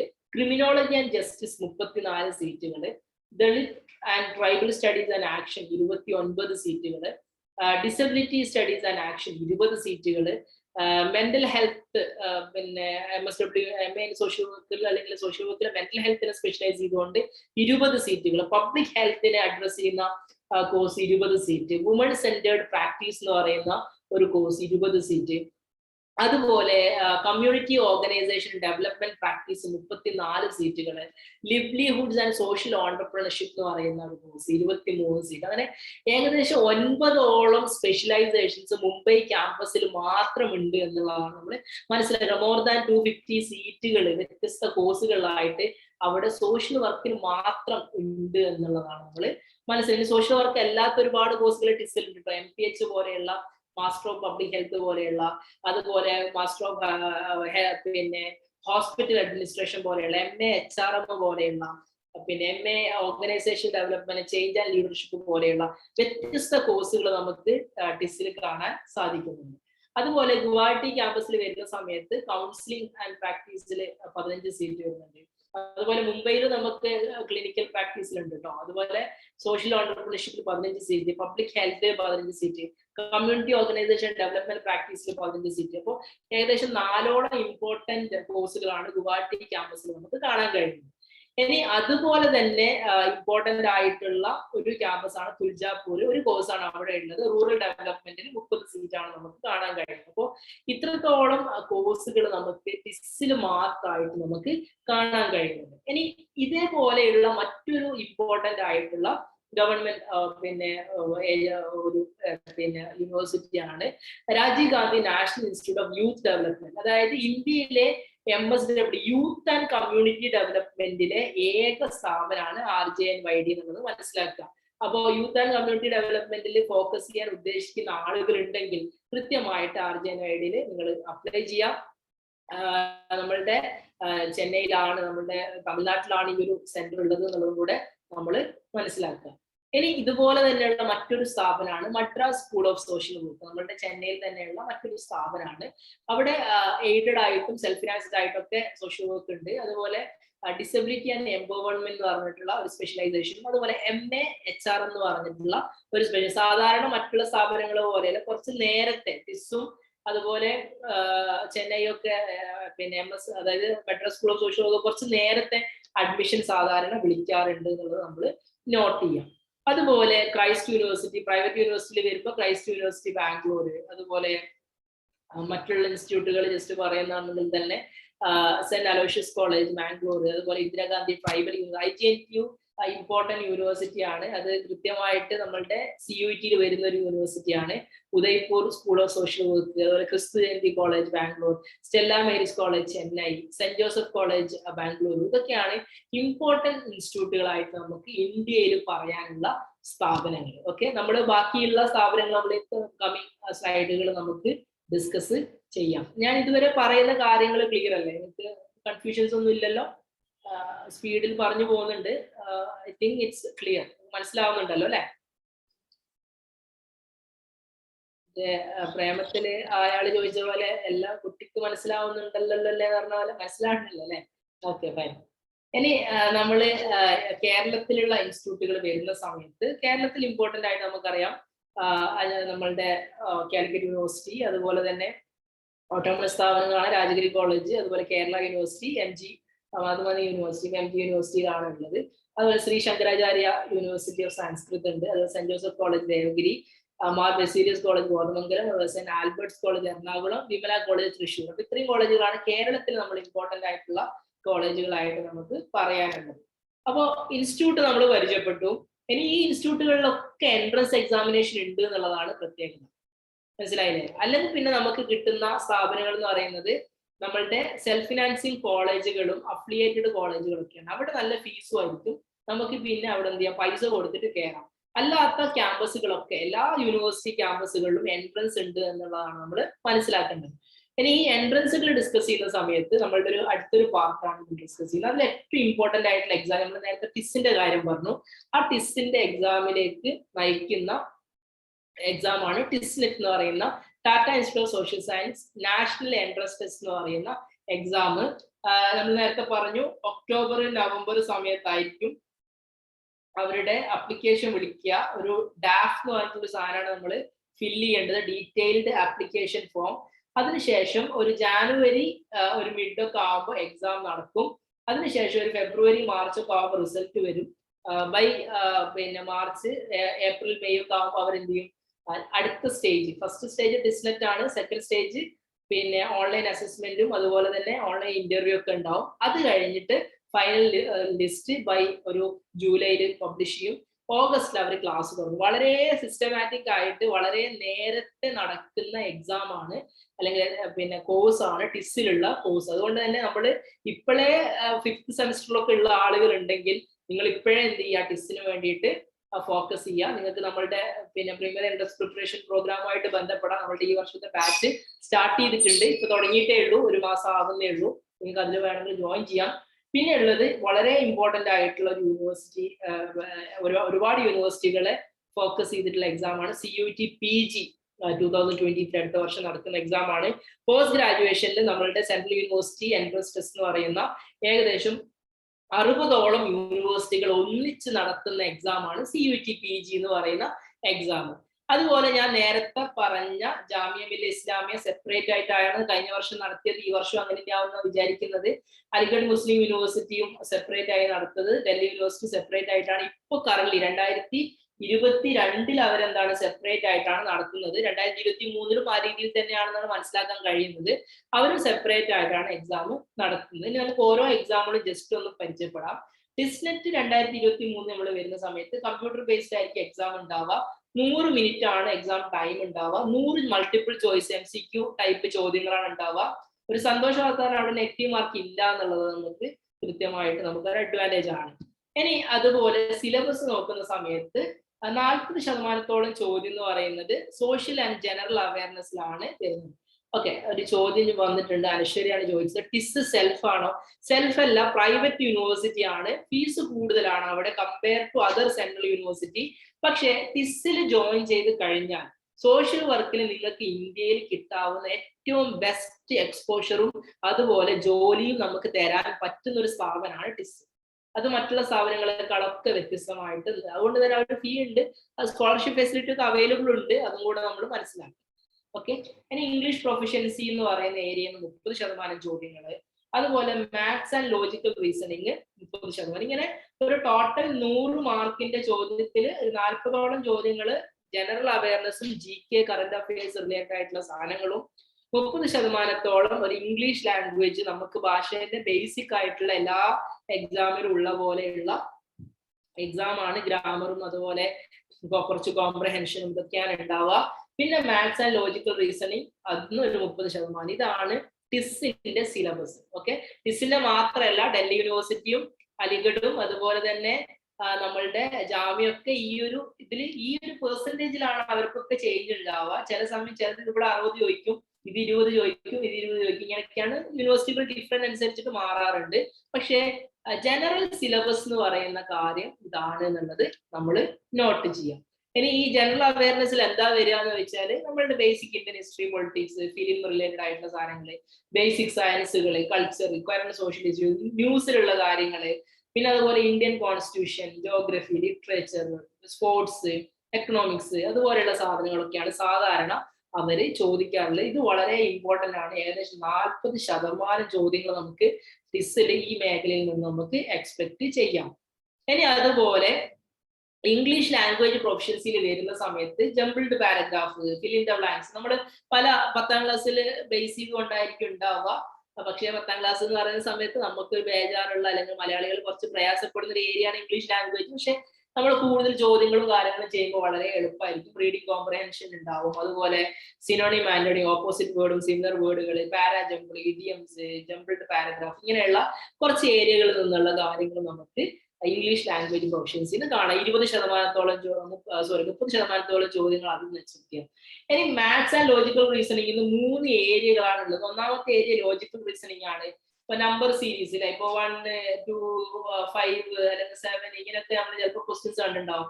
അടുത്ത എന്താണ് എന്നുള്ള ചോദിക്കാം. അല്ലെങ്കിൽ പറയും പേഴ്സൺ എ എന്ന് പറയുന്ന ആള് നോർത്ത് വെസ്റ്റിലേക്ക് നടന്നു, പിന്നെ അയാൾ ഈസ്റ്റിലേക്ക് തിരിഞ്ഞു, പിന്നെ സൗത്തിലേക്ക് തിരിഞ്ഞു, ഇപ്പൊ അയാൾ ഏത് ഡയറക്ഷനിലാണ് ഉള്ളത്. ഈ രീതിയിലുള്ള ഡയറക്ഷൻ സെൻസ് ചോദ്യങ്ങൾ, ഇങ്ങനത്തെ രീതിയിലുള്ള ചോദ്യങ്ങളൊക്കെ നമുക്ക് ലോജിക്കൽ റീസണിങ്ങിൽ എക്സ്പെക്ട് ചെയ്യാം. രണ്ടാമത്തെ ഡാറ്റ ഇന്റർപ്രിട്ടേഷൻ ആണ്. ഒരു ടേബിൾ തരും, ആ ടേബിളിൽ നോക്കിയിട്ട് നമ്മൾ എന്ത് ചെയ്യണം, ബാർ ഗ്രാഫോ പൈ ചാർട്ടോ എന്തെങ്കിലും ആയിരിക്കാം. എന്നിട്ട് അതിൽ തന്നെ നമ്മൾ എന്ത് ചെയ്യണം, ഇന്റർപ്രറ്റ് ചെയ്തിട്ട് നമ്മൾ ഉത്തരങ്ങൾ ചെയ്യുക. ഇത് എല്ലാ ചോദ്യങ്ങളും എല്ലാ ടിസ്സിന്റെ ക്വസ്റ്റ്യൻസിലും ഉണ്ടാവും. 5 മാർക്ക് ഈസിലി നമുക്ക് കിട്ടുന്ന പിന്നെ ഏരിയ ആണ് ഡാറ്റ ഇന്റർപ്രിട്ടേഷൻ. അതുപോലെ തന്നെ ക്വാണ്ടിറ്റേറ്റീവ് എബിലിറ്റി, നമ്മളുടെ മാത്സ് എന്നുള്ള പ്രോഫിറ്റ് ആൻഡ് ലോസ്, ആവറേജ്, നമ്മൾ ബേസിക് ആയിട്ട് 10ാം ക്ലാസ് വരെ പഠിച്ച പ്രോബബിലിറ്റി പോലെയുള്ള ടൈം ആൻഡ് ഡിസ്റ്റൻസ് ഒക്കെ പോലെയുള്ള സാധനങ്ങൾ നമുക്ക് എക്സ്പെക്ട്. അപ്പൊ മാത്സ് ഏകദേശം ഒരു 30% ചോദ്യങ്ങളാണ് നമുക്ക് എക്സ്പെക്ട് ചെയ്യാൻ കഴിയും. അപ്പൊ ഇതാണ് ടിസ്സിന്റെ ഒരു ബേസിക് സിലബസ് ആയിട്ട് നമുക്ക് പറയാനുള്ളത്. ഇനി അടുത്തയിലേക്ക് വരുന്ന സമയത്ത് നമ്മൾ CUET PG വരുന്നത് വളരെ ഇമ്പോർട്ടന്റ് ആയിട്ട് ഇപ്പൊ എല്ലാ ആളുകളും ഫോക്കസ് ചെയ്യുന്ന ഒരു എക്സാം ആണ് CUET PG. ഇപ്പൊ അടുത്താണ് എക്സാം കഴിഞ്ഞത്. 27 യൂണിവേഴ്സിറ്റികളാണ് സോഷ്യൽ വർക്കിൽ PG കൊടുക്കുന്നത്. MA സോഷ്യൽ വർക്ക് ആവാം, MSW ആവാം. ടോട്ടൽ ഏകദേശം 850ഓളം സീറ്റുകൾ നമുക്ക് പല യൂണിവേഴ്സിറ്റികൾ, അതായത് 27 യൂണിവേഴ്സിറ്റികളായിട്ട് നമുക്ക് കാണുമ്പോൾ യു സീ ദ നമ്പേഴ്സ് അല്ലെ. ഈ നമ്പർ ഒന്ന് നോക്കി നിങ്ങൾ, 850 കൂടുതൽ സീറ്റുകളാണ് നമുക്ക് ഇവിടെ ഉള്ളത്. അതുപോലെ ടോട്ടൽ ക്വസ്റ്റ്യൻസുകൾ നമുക്ക് കാണാവുന്ന 100 ക്വസ്റ്റ്യൻസ് ആണ് CUET PGന്റെ ഇതിലുള്ളത്. ഓരോ ക്വസ്റ്റ്യനും 4 മാർക്ക് വീതം, അങ്ങനെ 400 മാർക്കിലാണ് നമ്മളുടെ ടോട്ടൽ പിന്നെ PGയിലുള്ള MSWയിലുള്ള കാര്യമുള്ളത്. ഇനി ഈ പേപ്പർ ഞാൻ പറഞ്ഞ 100 മാർക്കിന്റെ പേപ്പർ 2 രീതിയിലാണ് അവർ ഡിവൈഡ് ചെയ്യുന്നത്. പാർട്ട് എ എന്ന് പറഞ്ഞിട്ടുള്ള ജനറൽ പേപ്പർ. ഈ ജനറൽ പേപ്പർ ആണ് നമ്മൾ നേരത്തെ ടിസ്സിൽ പറഞ്ഞ സിലബസ് ഉണ്ടല്ലോ, കുറച്ച് കറന്റ് അഫയേഴ്സ്, കുറച്ച് മാത്സ്, കുറച്ച് ഇംഗ്ലീഷ്, കുറച്ച് പിന്നെ ലോജിക്കൽ റീസണിംഗ്, ഇതൊക്കെ മിക്സ് ചെയ്തിട്ടായിരിക്കും ജനറൽ പേപ്പർ അവർ ചോദിക്കുക. 25 ചോദ്യങ്ങളാണ് ചോദിക്കുക. അതായത് 25 × 4 ഏകദേശം 100 മാർക്കാണ് നമുക്ക് പാർട്ട് എയിൽ എക്സ്പെക്ട് ചെയ്യാൻ പറ്റുന്നത്. പാർട്ട് ബി എന്ന് പറയുന്നത് ഡൊമൈൻ പേപ്പർ ആണ്. ഈ ഡൊമൈൻ പേപ്പർ എന്ന് പറയുന്നത് സോഷ്യൽ വർക്ക് മേഖലയിലുള്ള കുറച്ച് കാര്യം. ഇവിടെ കുറെ ആളുകൾ ഫിസിക്സും ഇതൊക്കെ പറഞ്ഞല്ലോ. അപ്പൊ അവര് CUET ആണ് ഉദ്ദേശിക്കുന്നതെങ്കിൽ എന്ത് ചെയ്യണം, കുറച്ച് നിങ്ങൾ ഹാർഡ് വർക്ക് ചെയ്യണം. 75 ചോദ്യങ്ങളാണ് ഉണ്ടാവുക, 4 മാർക്ക്, അങ്ങനെ 300 മാർക്കാണ് ഇതിലുണ്ടാവുക. അപ്പൊ ടോട്ടൽ 400 മാർക്കാണ് ഉണ്ടാവുക. അപ്പൊ ഈ വർഷത്തെ ഏറ്റവും ഹയസ്റ്റ് സ്കോർ എന്ന് പറയുന്നത് 280 സംതിങ് ആണ് ഹയസ്റ്റ് സ്കോർ. അപ്പോൾ ഇന്ത്യയിൽ ടോട്ടൽ ഇന്ത്യയിൽ വരുന്നത്. അപ്പോൾ അത് മലയാളിയൊന്നല്ല. അപ്പോൾ പിന്നെ ഇത് കൃത്യമായിട്ട് മനസ്സിലാക്കുക. 2 പാർട്ട് ഉണ്ടാവും. ഒന്നിൽ 25 ചോദ്യങ്ങൾ ജനറൽ പേപ്പർ ആണ്, മറ്റേത് 75 ചോദ്യങ്ങൾ ഡൊമൈൻ പേപ്പർ ആണ് ഉണ്ടാവുക എന്നുള്ളത് എല്ലാ ആളുകളും ഒന്ന് നോട്ട് ചെയ്യാൻ വേണ്ടിയിട്ട് ശ്രമിക്കുക. ഇനി ഈ ഡൊമൈൻ പേപ്പറിൽ എന്തൊക്കെയാ പഠിക്കാനുള്ളതെന്ന് വെച്ചാൽ നമുക്ക് അതൊന്ന് ഡിസ്കസ് ചെയ്യാം. ഏകദേശം 9 യൂണിറ്റുകളായിട്ടാണ് ഉള്ളത്. ഇതിൽ യൂണിറ്റ് 2 ഇവിടെ കൊടുത്തിട്ടുണ്ട്. Sorry, okay. യൂണിറ്റ് 1 എന്ന് പറയുന്നത് സോഷ്യൽ കൺസെപ്റ്റ് ആണ്. സോഷ്യൽ കൺസെപ്റ്റ് എന്ന് പറയുന്നത് നമ്മളുടെ ഫാമിലി എന്താണ്, മാരേജ് എന്താണ്, നെയ്ബർഹുഡ്, കമ്മ്യൂണിറ്റി, അതുപോലെ നമ്മളുടെ ബേസിക് BSW ഒക്കെ പഠിച്ച കുട്ടികൾ കുറച്ചും കൂടി എളുപ്പമായിരിക്കും. പക്ഷെ വളരെ ബുദ്ധിമുട്ടുള്ള കാര്യമൊന്നുമല്ല, വായിച്ചാൽ മനസ്സിലാവുന്ന കാര്യമേ ഉള്ളൂ. രണ്ടാമത് എക്കണോമിക് കൺസെപ്റ്റ് ആണ്. അപ്പൊ എക്കണോമിക്സ് ബാക്ക്ഗ്രൗണ്ട് ഉള്ള ആളുകൾക്ക് എളുപ്പമായിരിക്കും. നമ്മൾ +1 +2 NCERT ബുക്ക് വായിച്ചാൽ മാത്രം മതി, അതിൽ തന്നെ ഉണ്ടാവും കൂടുതൽ എക്കണോമിക് കൺസെപ്റ്റും കാര്യങ്ങളൊക്കെ. ഇനി മൂന്നാമത്തത് ഒരു പൊളിറ്റിക്കൽ കൺസെപ്റ്റ് ആണ്. Politics and political systems, panchayat Raj, legislature, നമ്മുടെ ഇന്ത്യൻ കോൺസ്റ്റിറ്റ്യൂഷൻ, ഇതൊക്കെയാണ് അവിടെ കൂടുതലായിട്ട് വരിക. പിന്നെ സൈക്കോളജിക്കൽ കൺസെപ്റ്റ് ഉണ്ട്. ഇത് ചിലപ്പോൾ പല ആളുകൾക്കും ഫെമിലിയർ ആയിരിക്കില്ല, സൈക്കോളജി പഠിക്കാത്തതുകൊണ്ട്. അപ്പൊ ഇതൊന്ന് ജസ്റ്റ് നമ്മളൊന്ന് ഫോക്കസ് ചെയ്യേണ്ടതുണ്ട്. അതുപോലെ എൻവയോൺമെന്റൽ കൺസെപ്റ്റ് നമുക്ക് പല ആളുകൾക്കും അറിയുകയാണ്. പൊല്യൂഷന്, വാട്ടർ പൊല്യൂഷൻ, നമ്മൾ കുറെ പൊല്യൂഷൻസുകൾ പഠിച്ചിട്ടുണ്ടാവുമല്ലോ. Air pollution, water pollution, sound pollution നമ്മൾ പഠിച്ചു. അപ്പൊ ടൈപ്സ് ഓഫ് പൊല്യൂഷൻ, ഡിസാസ്റ്റർ മാനേജ്മെന്റുകള്, പിന്നെ റിന്യൂവബിൾ, നോൺ റിന്യൂവബിൾ, ഇങ്ങനെ കുറെ സാധനങ്ങളൊക്കെ നമ്മൾ പഠിച്ചിട്ടുണ്ടാവും. അതൊക്കെയാണ് എൻവയോൺമെന്റൽ കൺസെപ്റ്റിൽ വരിക. അതുപോലെ തന്നെ ഓരോ കൺവെൻഷൻസിലെ ഓരോ കൺവെൻഷൻസ് ഒക്കെ നമ്മൾ ചിലപ്പോൾ കേട്ടിട്ടുണ്ടാവും. ക്യൂട്ടോ കൺവെൻഷൻസ്, അതുപോലെയുള്ള കൺവെൻഷൻസുകൾ നമ്മൾ കേട്ടിട്ടുണ്ടാവും. ആ രീതിയിലുള്ള എൻവയോൺമെന്റുമായി ബന്ധപ്പെട്ടിട്ടുള്ള കാര്യങ്ങൾ അവിടെ ഉണ്ടാവാറുണ്ട്. പിന്നെ ലീഗൽ കൺസെപ്റ്റ് ആണ്. കോൺസ്റ്റിറ്റ്യൂഷനിലുള്ള സാധനങ്ങൾ, ആർട്ടിക്കിൾസ്, ഫണ്ടമെന്റൽ റൈറ്റ്. ഓക്കെ, ഒരു ചോദ്യം ചോദിക്കട്ടെ. നമുക്ക് എത്ര ഫണ്ടമെന്റൽ റൈറ്റ് ഉള്ള ചോദ്യമാണ്. നമുക്ക് എത്ര ഫണ്ടമെന്റൽ റൈറ്റ് ഉണ്ട്? സാറേ വെറുതെ ചോദിക്കരുത്, പറയിപ്പിക്കരുത്. ഓക്കെ, 6 ഒക്കെ എല്ലാ ആളുകൾക്കും അറിയാം. നിങ്ങൾ വളവന്മാരല്ല, എനിക്ക് ഇതൊക്കെ അറിയാം. ഓക്കെ, നമ്മൾ പലപ്പോഴും FIR എന്ന് പറഞ്ഞാൽ എന്താണെന്നൊക്കെ നമ്മൾ ചിലപ്പോൾ കണ്ടിട്ടുണ്ടാവില്ല, ന്യൂസിലൊക്കെ കേട്ടോ, ഫസ്റ്റ് ആൻഡ് ഇൻഫർമേഷൻ റിപ്പോർട്ട്. അപ്പൊ ഈ രീതിയിൽ ഇതിന്റെ ഫുൾ ഫോം എന്താണ്, അല്ലെങ്കിൽ എത്ര ആർട്ടിക്കിൾ ഉണ്ട്, ആ ആർട്ടിക്കിളിൽ റൈറ്റ് ടു ഇക്വാലിറ്റി ഏതാണ് ആർട്ടിക്കിൾ, ഈ രീതിയിലുള്ള ചോദ്യങ്ങൾ നമുക്ക് ലീഗൽ കൺസെപ്റ്റുകൾ നമുക്ക് ഇതാക്കാം. അതുപോലെ തന്നെ സോഷ്യൽ റിഫോം, സോഷ്യൽ മൂവ്മെന്റ്, ഇപ്പോ ഗാന്ധിജി, രാജാറാം മോഹൻ റോയ്, സ്വാമി വിവേകാനന്ദ, അതുപോലെയുള്ള ആളുകളുടെ ഓരോരോ മൂവ്മെന്റുകളിലെ, ഇപ്പൊ നമുക്ക് രാജാറാം മോഹൻ റോയ് ഒക്കെ സ്പെഷ്യൽ, അദ്ദേഹമൊക്കെ കൂടുതൽ നമ്മളുടെ സതി മൂവ്മെന്റുകൾ, ഇതൊക്കെ നമ്മൾ പഠിച്ചിട്ടുണ്ടാവും ഹിസ്റ്ററിയിൽ. ഇതുപോലെയുള്ള ബേസിക് ആയിട്ടുള്ള കുറച്ച് കാര്യങ്ങളും അവര് ചോദിക്കാറുണ്ട്. പിന്നെ അതുപോലെ സോഷ്യൽ ചേഞ്ച് എന്താണ്, സോഷ്യൽ ട്രാൻസ്മിഷൻ, ടെക്നോളജി റിലേറ്റഡ് ആയി ബയോഗ്യാസ്, ബയോമാസ്, ഇങ്ങനത്തെ കുറച്ച് സോളാർ, വിൻഡ്, സസ്റ്റൈനബിൾ ടെക്നോളജി, ഇങ്ങനത്തെ പൊല്യൂഷൻ കൺട്രോൾ ത്രൂ ടെക്നോളജി, അപ്പൊ ഇങ്ങനത്തെ കുറച്ച് കാര്യങ്ങളും കൂടെ അവർ ചോദിക്കും. ഇതിന്ന് ഏകദേശം 75 ചോദ്യങ്ങളാണ് നമുക്ക് എക്സ്പെക്ട് ചെയ്യാൻ പറ്റുക. ഏകദേശം 300 മാർക്കാണ് CUT PG ഡൊമൈൻ സബ്ജക്റ്റിൽ ഉള്ളത്. അപ്പോൾ ഇതാണ് നമ്മളുടെ മുമ്പിലുള്ള കോൺസ്റ്റിറ്റ്യൂഷൻ. കോൺസ്റ്റിറ്റ്യൂഷൻ നമ്മളുടെ മുമ്പിലുള്ള ഒരു മേജർ സാധനം. ഈ സിലബസ് വെച്ച് നമ്മൾ പഠിക്കുകയാണെങ്കിൽ സ്വാഭാവികമായിട്ട് നമുക്ക് എളുപ്പത്തിൽ എന്ത് ചെയ്യാം, CUT PG നമുക്ക് ക്രാക്ക് ചെയ്യാം. നമ്മൾ നേരത്തെ പറഞ്ഞ അക്കാഡമിക് എക്സ്പോഷറും യാത്രകളും ആളുകളെ കാണലും പുതിയ പുതിയ കാര്യങ്ങൾ പഠിക്കാനും ഫീൽഡ് എക്സ്പോഷറും വിസിറ്റും ഇതൊക്കെ നമ്മൾ മുന്നോട്ട് കൊണ്ടുപോകും. ഈ സാധനങ്ങൾ നമ്മളെ ഹെൽപ്പ് ചെയ്യുന്നുള്ളത് നമ്മൾ മനസ്സിലാക്കുക. ഇനിയിപ്പോ ഇത് എങ്ങനെ നമ്മൾ പ്രിപ്പയർ ചെയ്യാന്ന് ചോദിച്ചാല്, ഈ സോഷ്യൽ ആൻഡ് ജനറൽ അവയർനെസ് നിങ്ങൾക്ക് പഠിക്കാൻ ഏറ്റവും നല്ലത് ഹിന്ദു ന്യൂസ് പേപ്പർ വായിക്കുക എന്നുള്ളതാണ്. പിന്നെ നമ്മളുടെ മാതൃഭൂമി ഇയർ ബുക്കോ അരിഹന്തിന്റെ പബ്ലിക്കേഷന്റെ കറണ്ട് അഫയേഴ്സോ ഇതൊക്കെ നോക്കുക. ഞാൻ പറയാം ഈ സാധനം കൃത്യമായിട്ട് നിങ്ങൾ ഫോളോ ചെയ്യാം. അതുപോലെ തന്നെ ഇങ്ങനത്തൊരു ആഡ് ഓൺ ഞാൻ പറഞ്ഞുതരാം. നമ്മൾ യൂട്യൂബില് ഒരു GK ജംഗ്ഷൻ എന്ന് പറഞ്ഞിട്ടൊരു പ്രോഗ്രാം നമ്മൾ ചെയ്യുന്നുണ്ട്. എല്ലാ മൺഡേ ആണ്. ഇപ്പൊ നാളെ ഉണ്ട്, 7 മണിക്കാണ്. എവരി മൺഡേ 7 PM ആണ്. അന്ന് ഓരോ ആഴ്ചകളിലുള്ള ന്യൂസിലുള്ള കാര്യങ്ങൾ നമ്മൾ കൃത്യമായിട്ട് അനലൈസ് ചെയ്യും. നാളെ നമ്മൾ നൊബേൽ പ്രൈസുമായി ബന്ധപ്പെട്ടിട്ടുള്ള കാര്യങ്ങളാണ് ഡിസ്കസ് ചെയ്യുക. ഏറ്റവും കൂടുതൽ ചോദ്യങ്ങൾ വരുന്ന ഒരു ഏരിയ ആണ് കറന്റ് അഫയേഴ്സിലെ ഈ ഒരു മേഖല. അതായത് പ്രൈസുകളും അതുപോലെ തന്നെ പിന്നെ അവാർഡുകളും അതൊന്നും എല്ലാവർക്കും ചോദ്യങ്ങൾ ഉണ്ടാകും. നൊബേൽ പ്രൈസ് ഈ വർഷം ആർക്കാണ് കിട്ടിയത്, അടുത്ത ആർക്കാണ് കിട്ടിയത്, ഈ രീതിയിലുള്ള സാധനങ്ങൾ പലപ്പോഴും ചോദിക്കുന്നുണ്ട്. അപ്പോൾ നിങ്ങൾക്ക് നിങ്ങളുടെ ഫ്രണ്ട്സിലേക്കൊക്കെ ഷെയർ ചെയ്യാം. നാളെ 7 മണിക്കാണ്. പിന്നെ യൂട്യൂബിലായിരിക്കും ലൈവ്. നമ്മളുടെ പെപ്പ് ചാനൽ നിങ്ങൾ സബ്സ്ക്രൈബ് ചെയ്യുക, നിങ്ങൾക്ക് നോട്ടിഫിക്കേഷൻ വരും. നാളെ 7 മണിക്ക് നമ്മളുടെ ആ ഒരു പ്രോഗ്രാം ഉണ്ടാവും. അതുപോലെ ഇംഗ്ലീഷ് പ്രൊഫിഷ്യൻസി നിങ്ങൾക്ക് ഇംപ്രൂവ് ചെയ്യാൻ ഈ SP ബക്ഷിയുടെ പുസ്തകം വളരെ നല്ല പുസ്തകമാണ്. അതുപോലെ തന്നെ ദിശ എക്സ്പേർട്സ് എന്ന് പറഞ്ഞിട്ടുള്ള അവരുടെ ദിശ പബ്ലിക്കേഷൻ ഒരു പുസ്തകമുണ്ട്, tips and techniques in English എന്ന് പറഞ്ഞിട്ടുള്ള ഒരു പുസ്തകം. അതും നല്ല പുസ്തകമാണ്. ഇത് രണ്ട് ഇംഗ്ലീഷ് പ്രൊഫിഷ്യൻസിയിൽ നമുക്ക് കുറച്ചും കൂടി മാർക്ക് വാങ്ങാനും ഇതിനൊക്കെ നമ്മളെ സപ്പോർട്ട് ചെയ്യുന്ന ഒരു കാര്യമാണ്. ഇനി മാത്സ് ആൻഡ് ലോജിക്കൽ റീസണിങ്ങിലാണെങ്കിൽ ഞാൻ എപ്പോഴും ഫോക്കസ് ചെയ്യാൻ പറയാ RS അഗർവാളിന്റെ ആണ്. പക്ഷെ RS അഗർവാളിന്റെ ബുക്ക് കണ്ടാൽ തന്നെ ഒരുപാട് ബേജാറാണ്, കാരണം വലിയ പുസ്തകമാണ്. അപ്പോൾ അത് ചിലപ്പോൾ നമുക്ക് ചെയ്യാൻ പറ്റണമെന്നില്ല. ഈ ഒരു ഫാസ്റ്റ് ട്രാക്ക് എന്ന് പറഞ്ഞിട്ടുള്ള രാജേഷ് വർമ്മയുടെ ഒരു പുസ്തകമുണ്ട്.